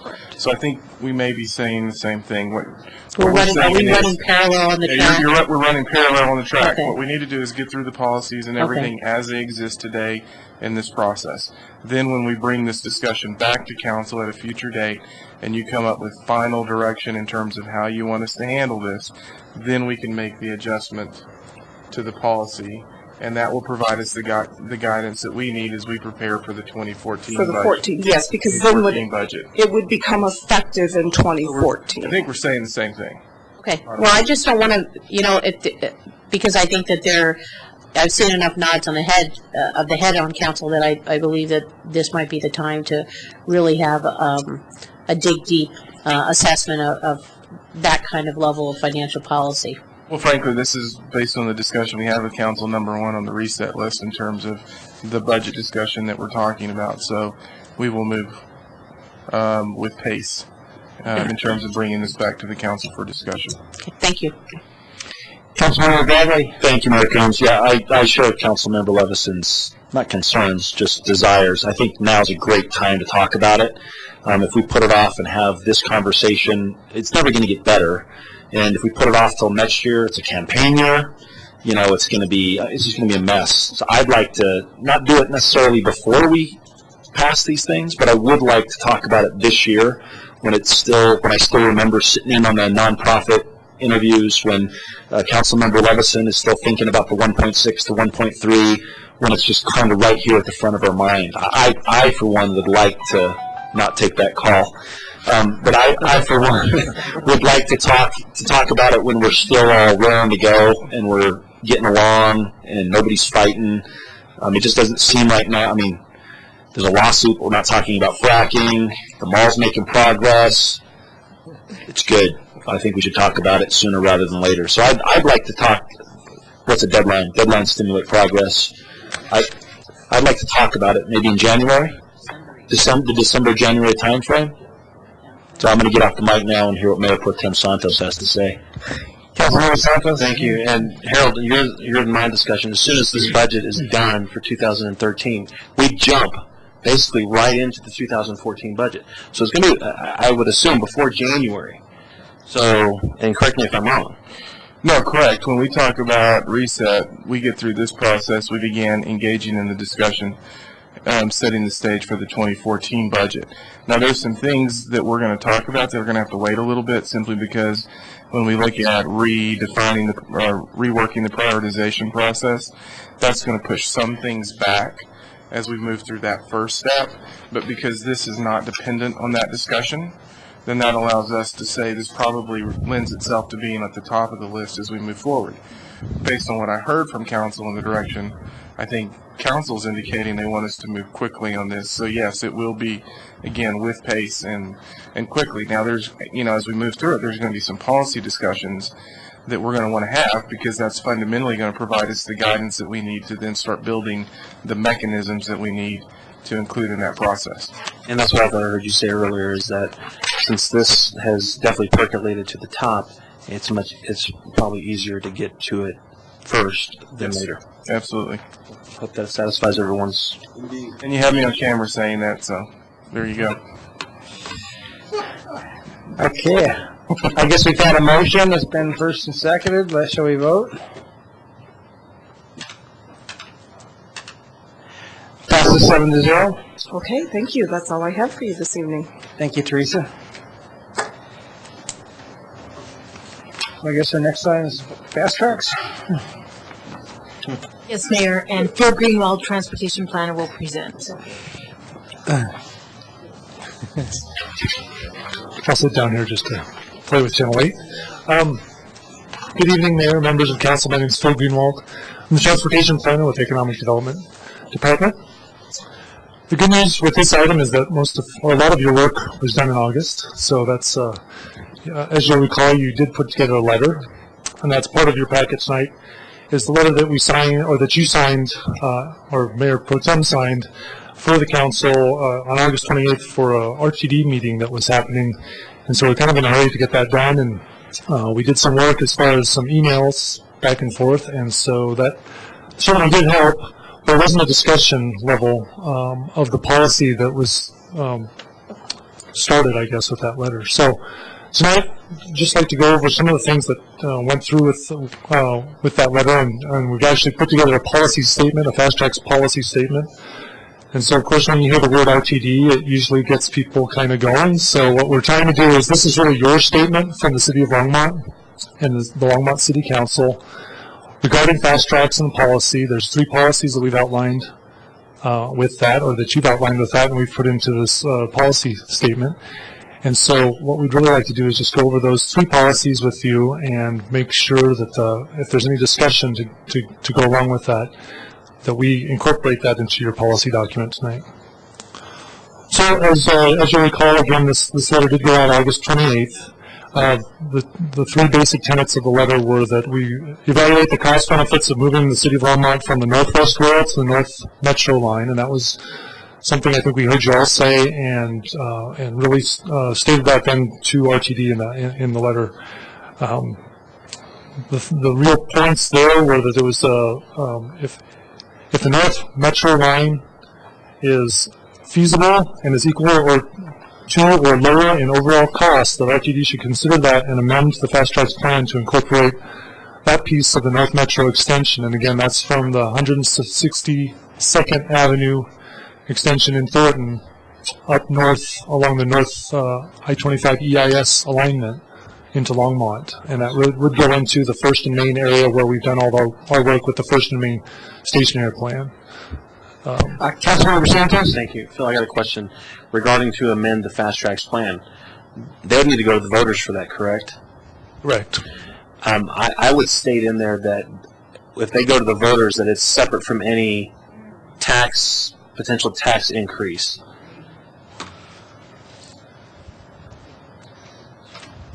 Because I don't want to get, I would hate to see Longmont get caught up in them. Yeah, we need to amend the fast tracks plan for Longmont to go to the North Metro line, and then also we're going to go for 4/10. We will lose. I'd rather see that be completely separate. Okay. I don't know about the rest of the council, but that's what I would recommend. I agree. Councilmember Solon? I agree with that recommendation, but the other concern that I have is, don't want to use the term opt-out, but if the other option is pursued and it doesn't materialize for whatever reason, do we lose the fast tracks altogether? So can you restate that?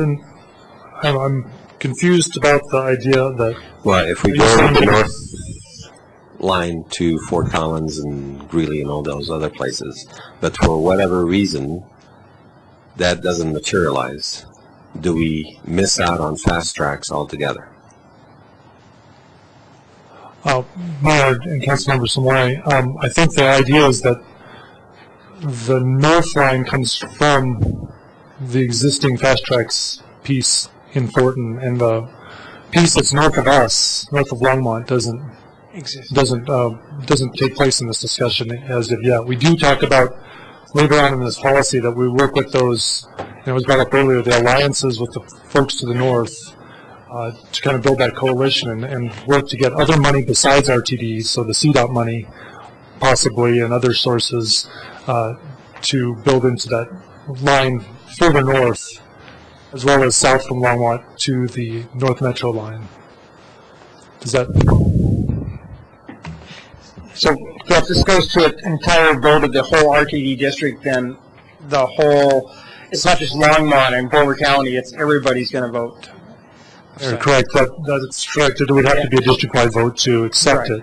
And the way it would probably be, well accepted is if the estimates show that it's a much cheaper, more feasible, and lower cost solution, then, and if there's no tax increase, it obviously has a good chance of being accepted.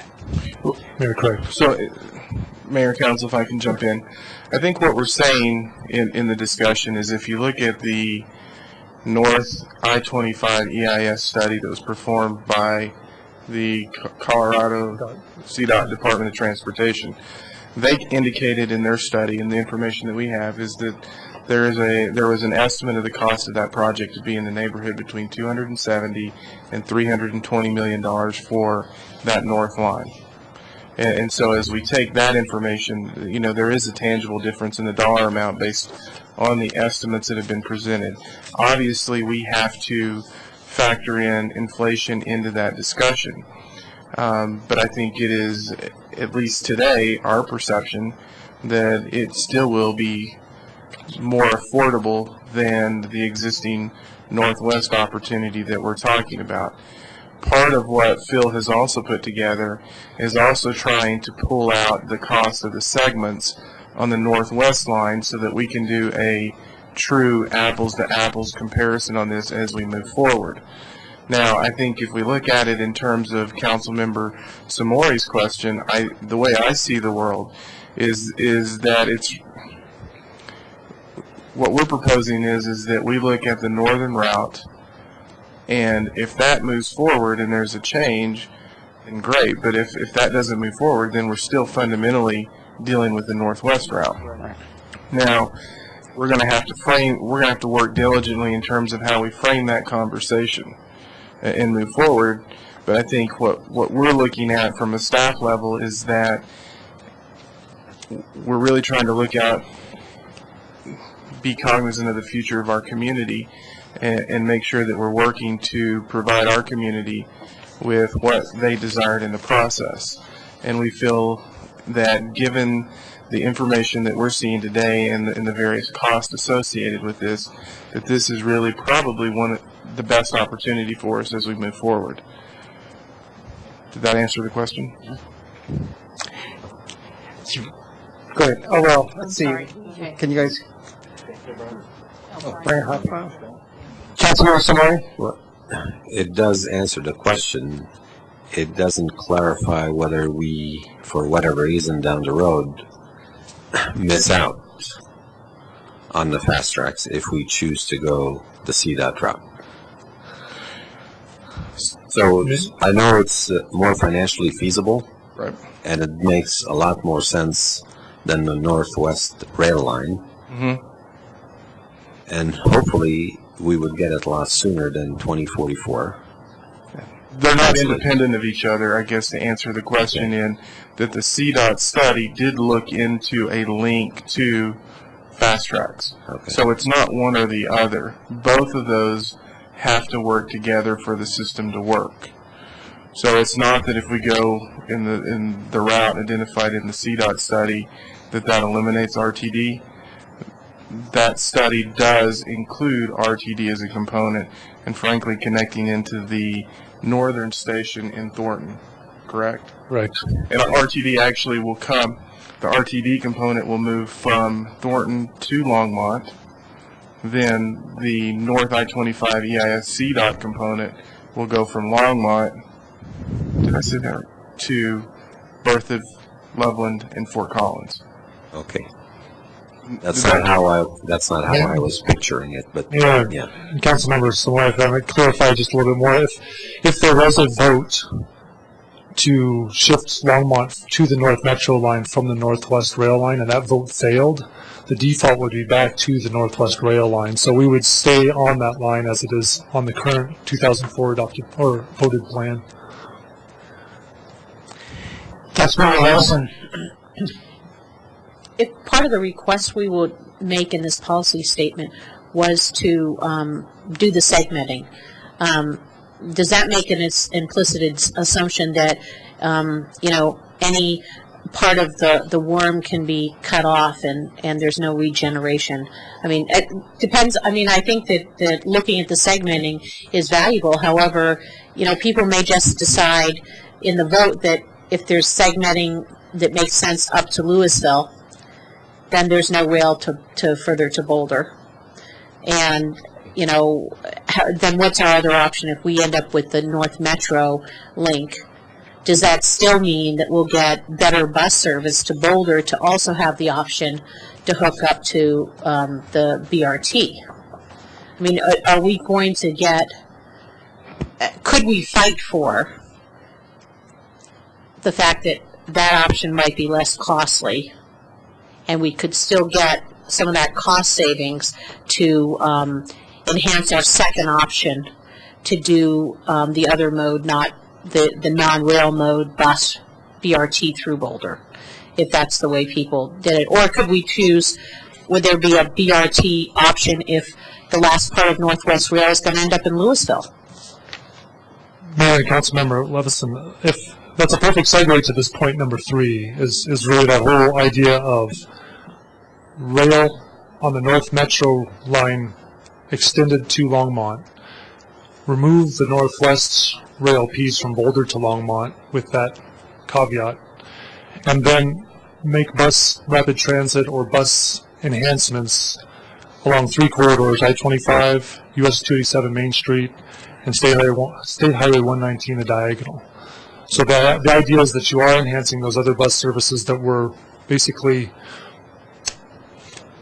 I want to say, promised in the original Fast Tracks vote. But those links would still stay there, and then it works almost better with what we see from Boulder and Boulder County, with the idea that buses are really what those groups are looking for as far as the future of their transit.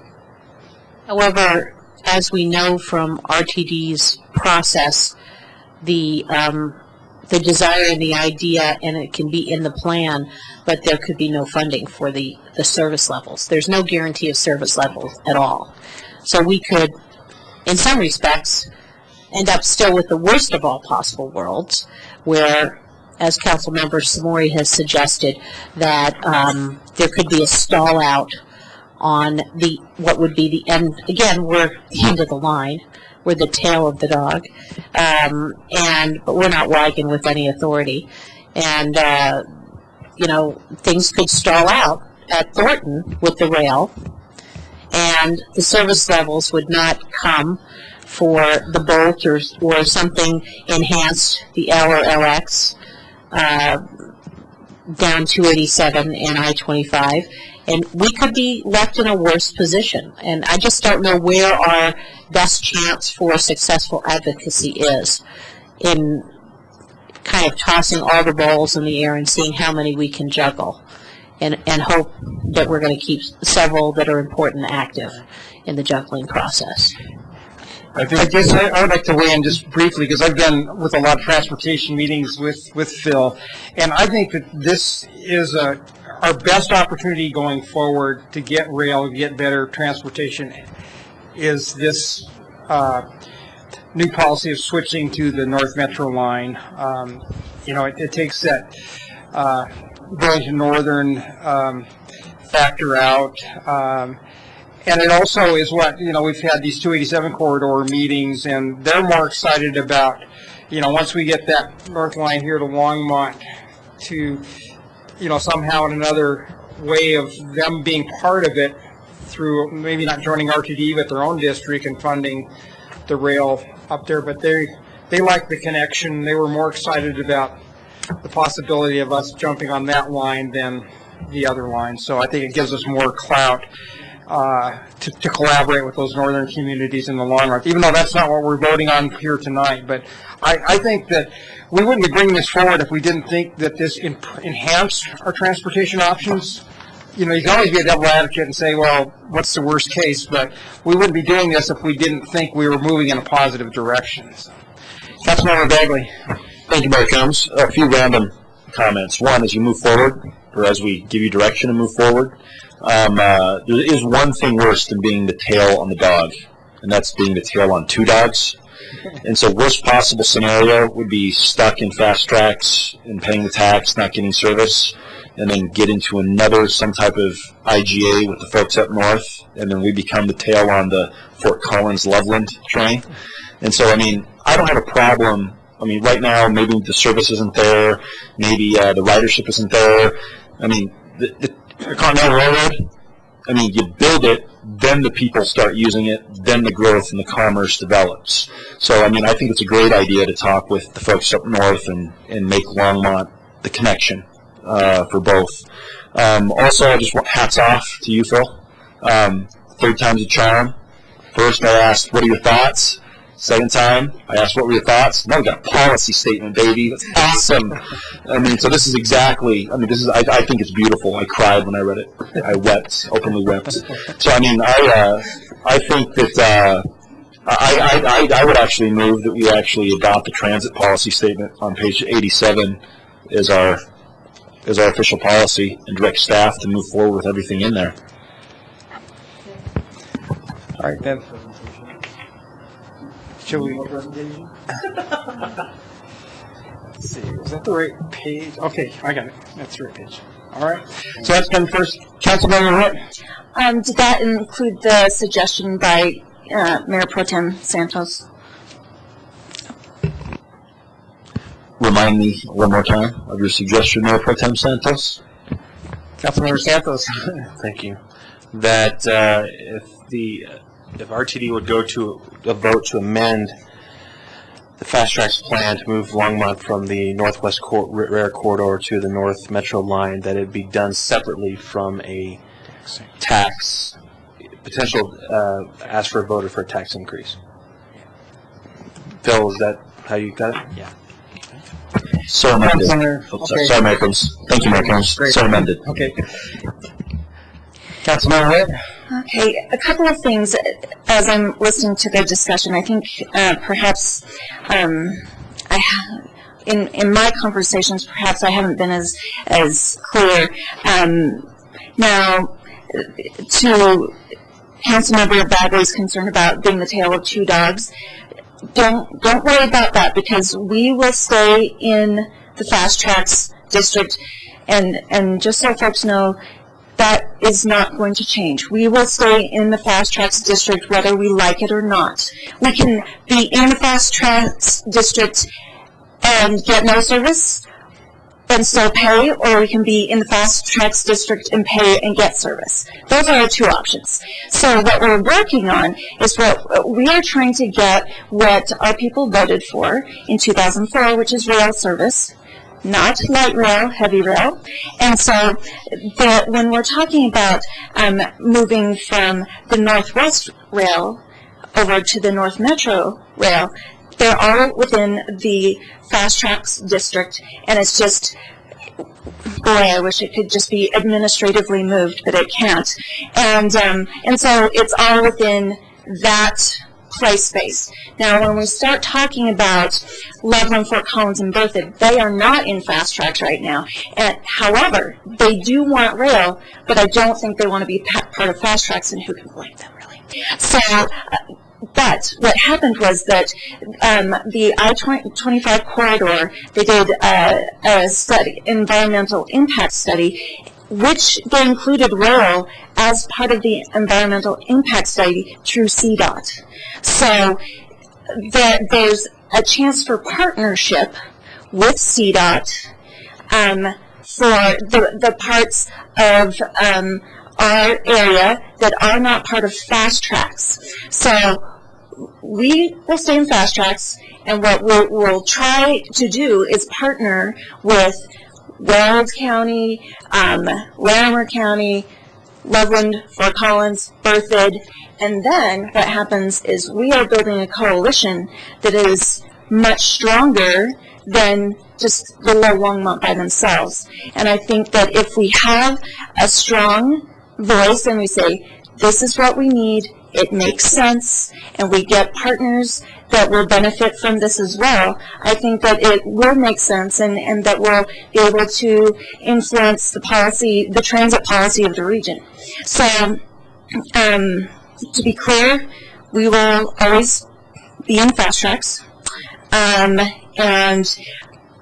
to Councilmember Leveson's point about making sure that we get BRT as well, and that is point 3 in our transit policy. So how I see this is fast tracks wise, the train wise, we would very much partner with the North Metro folks, but when it comes to BRT, we're going to be working very hard with our Boulder County and our Northwest buddies to make sure that we get what was promised, and all we're asking for is equality of service, and we're not asking for the same number of dollars to be spent up here. We just want equality of service, and it really is going to have to be the interim step between now and when we get fast tracks, because that's still going to be a while, no matter what. The benefit of, I think we will get the best of both worlds, but staged, and but we do need to keep our partnerships with our Northwest buddies to do BRT, and we need to start working on our relationships with our friends on the North Metro line, as well as areas who will probably be serviced by CDOT. So let me think if I've forgotten anything. It'll come up, I'm sure. But I would agree with the mayor that this seems like it will be a good solution. I know that in a meeting that Phil and I were in last week, an RTD representative said that they were having charrettes and actively discussing what this would look like. And so they're working at it at their staff level. And so the fact that we're all kind of thinking along the same lines means that we potentially have something that's a winner. And another thing that I think was really critical is that what we're asking for is making sure when we're talking about the segmenting, all that we're trying to establish with the segmenting is making sure that we have data to say that this way is going to cost X amount of money, and this way would cost X amount of money. Big key for me is that if we go the North Metro route, we will decrease our dependence on Burlington Northern, which is very important to me, because then we control our checkbook better. So, just some thoughts to answer some of the questions that I heard come up. If I can jump in, I think one of the things that when we talk about we don't want to be the tail on two dogs, actually what we're trying to do is be the middle of the dog. Yeah. That's what we're trying to do in this position, in the sense that rail for the northern communities, they want rail to get to Denver.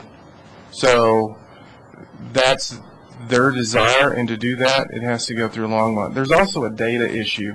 If you look at the current configuration and how they look at the ridership, our understanding is that what they did is they actually included the north route and the northwest route.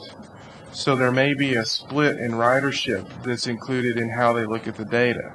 So when you actually say this is the one route that we want to look at, there then becomes a consolidation of the ridership.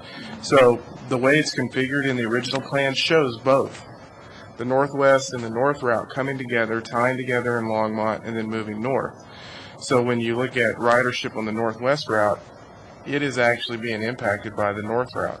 And what we're trying to do is let's consolidate that into one and really get a good handle on the data. So I wanted to clarify that point as well. Councilmember Olson?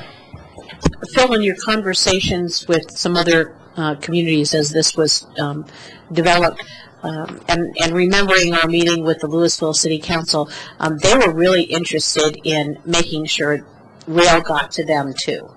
And I do have some concerns about how strong our coalition is going to be with Louisville and Lafayette if by segmenting it and us jumping to the North Metro, if they get shortchanged, or whether or not we need to collaborate with them to work towards, the enhanced bus service that would connect us with their cities, because we don't really have a good connection with Louisville and Lafayette. And so maybe one of the other options we could speak to communities about is how we can make sure they're not the losers effectively, become the ones where RTD decides that it's really not worth the money to even get to Louisville, to get the rail to Boulder County. My understanding is the piece of the rail that's really expensive was getting from Boulder to Longmont. So just because we go to the North Rail doesn't necessarily mean the rail is not still going to get to Boulder someday. We're not trying. We'd like to see it to get to Boulder, because then we have an alternate route of taking, the DRT and then getting on the train. So I don't think that we're trying to work against those people in the middle per se, but we have to look out as a city what we think is best for our citizens and going to get us transportation. And I think the world of Louisville and Lafayette and those people, but as mayor, I was elected by the citizens of this city, and we need to do what we think is right for our citizens. And, that doesn't mean that I don't like I love collaborating with those people, but, at the end of the day, we have to do what's best for our city. Councilmember Santos. Thank you, Mayor, and I would agree. We have to look out for the best interests of this community. I would hope that we would still, as you said, somehow collaborate with Louisville and Lafayette about some sort of, with RTD's help to get some sort of bus service between the communities. It's very obvious that Boulder and Boulder County have no interest in rail. They only have interest in BRT. They are looking out for the best. They're looking out for their own interests. The other communities, whether it's, I don't want to throw cities under the bus, but they're all looking for it. Right now, everyone's looking for their own best interests. But if there's a way to collaborate as far as getting better bus service in the region, I'm all for that. I mean, that's part of what Fast Track's the original vote was for, rail and enhanced bus services. And some people are trying to use and say the enhanced bus services is all BRT, and that's not the case.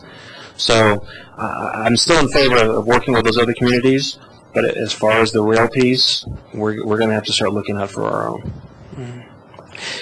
I'd like to say almost every meeting that I've been at where Nancy McNally's been there, she's the mayor of Westminster, and they're getting the first. She's always stuck up for Longmont, and saying, well, what about Longmont? When are they getting theirs? I mean, so some people have this idea that once someone gets their piece, that they're not concerned about Longmont, and she's always shown concern for our city. So I just wanted to make that public so people understand that there's people that are getting their rail that aren't trying to throw Longmont under the bus, so to speak. So. Councilmember Larson. Thank you, Mayor. And I think what you point out in that statement is the idea that this is a regional transportation system. The idea is that somebody in Longmont can get on, and as we've heard from a member of our community who's a grandparent of someone, a child in Littleton, they like to be able to get on some piece of public transportation and go and visit their grandkids in Littleton and not have to drive their car. And I think that you have to look at that idea of connecting anywhere you are in this metro region, to have some way of integrated multimodal transportation that you can actually get somewhere. It may not be the most efficient time-wise, but actually having that infrastructure there is a very, very important philosophical piece. That it doesn't matter if, we could get, to Boulder necessarily, but ultimately we want to be able to get to the airport without being strangled by, the cost of the schedule of a private limousine service or private shuttle service. Or we want to get to Cherry Creek, or we want to, go somewhere, Lakewood, to the Federal Center. We should be able to do all that, and that's the idea of this a regional system being built. Councilmember Witt. Is it okay if I call the question? Are you ready? All right, let's vote.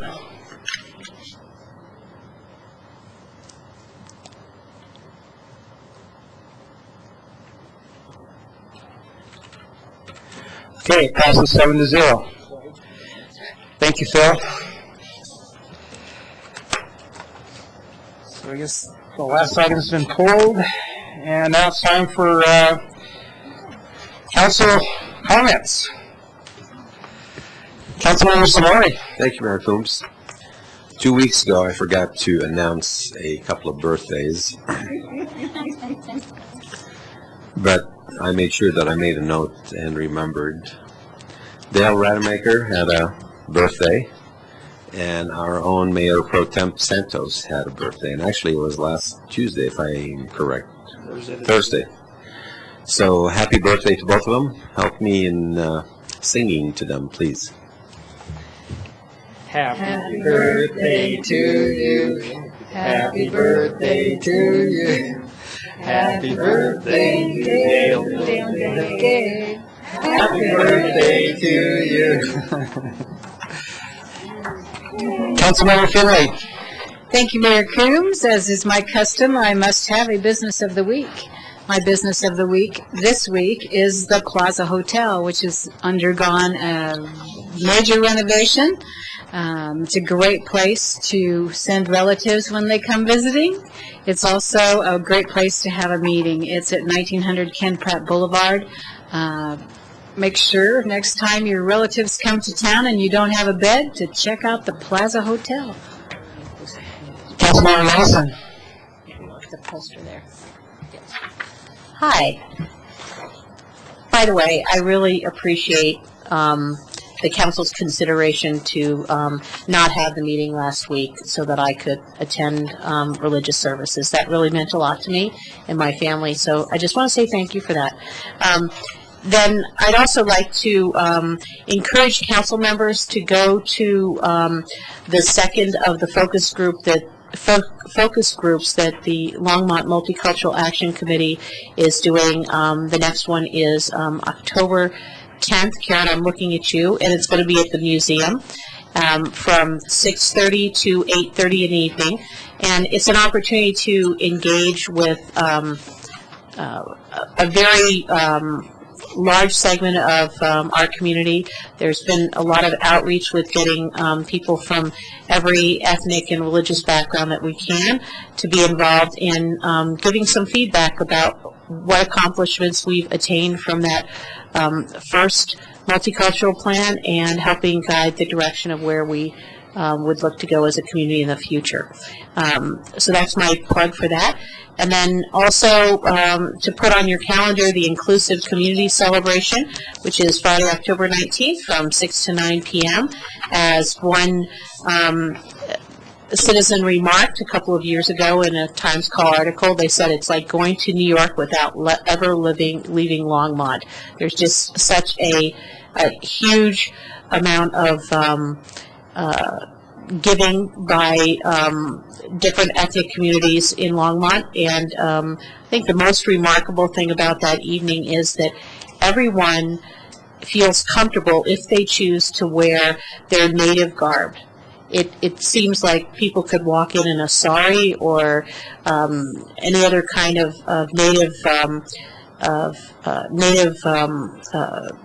clothing, and they don't think it's unusual to do it, and it fits right in. So I think that that's a wonderful tribute to the way this event has grown and truly is inclusive. So I encourage everyone to try to make it, even for half an hour. Councilmember Santos. Thank you, Mayor. As I asked about the fireworks during our discussion on the budget, apparently the fireworks, we will be having hopefully a bigger fireworks display at the holiday parade this year in December. So just to let everybody know. All right. Well, I'd like to give a shout out to the Oktoberfest that was done in the park, and all the hard work that Josh Goldberg did in organizing that, and Left Hand stepping up and being the main sponsor. We had all three breweries there. We all, contributed a lot of free labor, and it was a great event. And I was just, it was a real fun event, and I was glad to be part of it. And I'm so thankful to companies like Left Hand Brewery and Oscar Blues and people like Josh that get involved. And the Bicycle Longmont community was there. So anyway, thanks to everybody. It was a great event. City manager, any comments? Mayor, Council, I don't have any comments, but Sandy has a couple of things she needs to go over, so. Okay. Mayor Coombs, members of council, Sandy Cedar, City Manager's Office. And we have, as you may have already seen on your calendar, we have a joint meeting scheduled with Boulder County. They have asked for agenda items, so staff has put together a few suggestions, but I wanted to kind of tighten that up with you all tonight so that we could send back what you would like to talk about at that meeting. The suggestions from the staff include a drought response conversation, one about the St. Vrain Greenway connections, mountain trails, and open space, sort of that grouping piece, and then housing.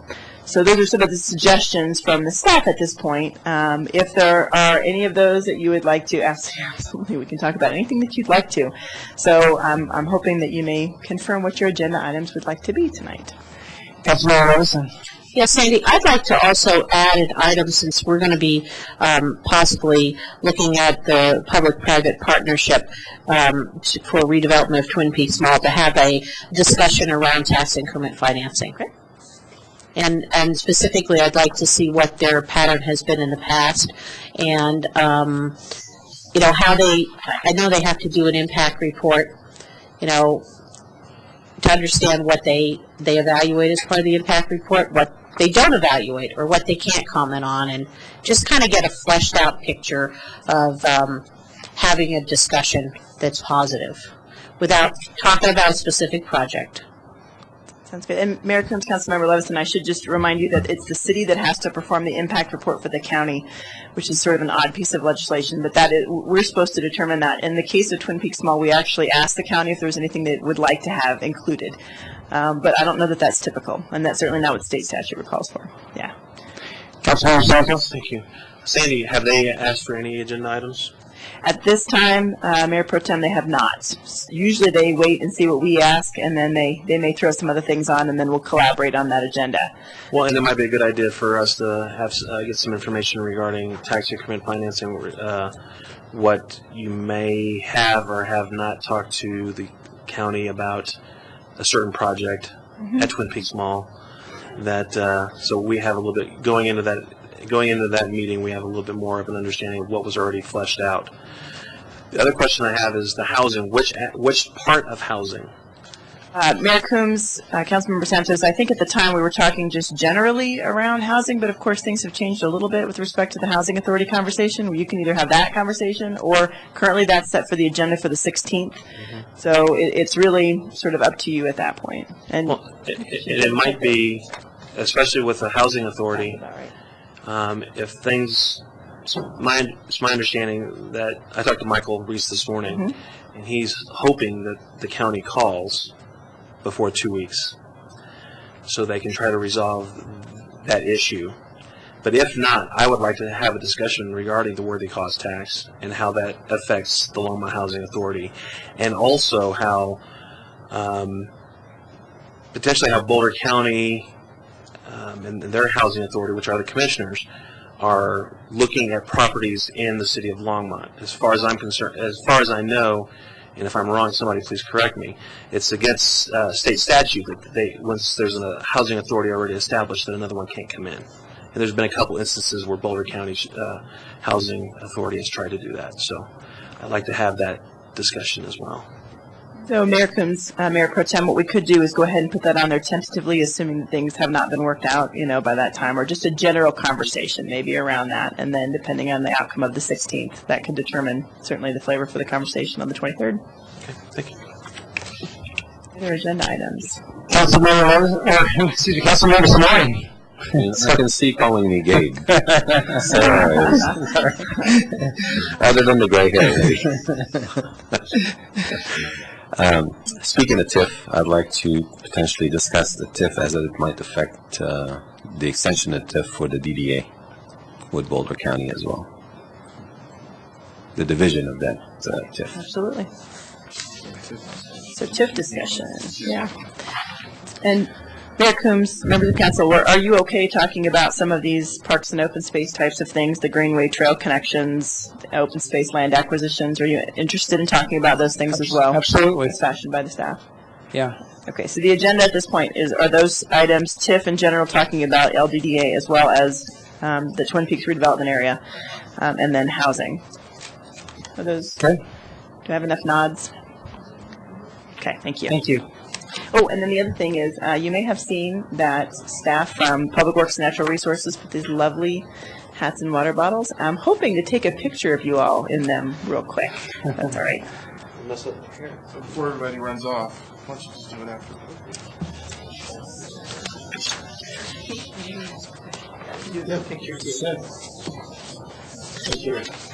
That's all.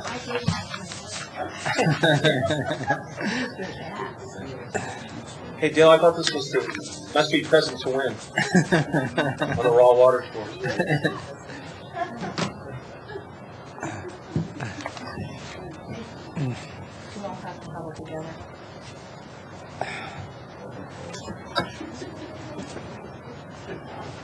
Hey, Sandy.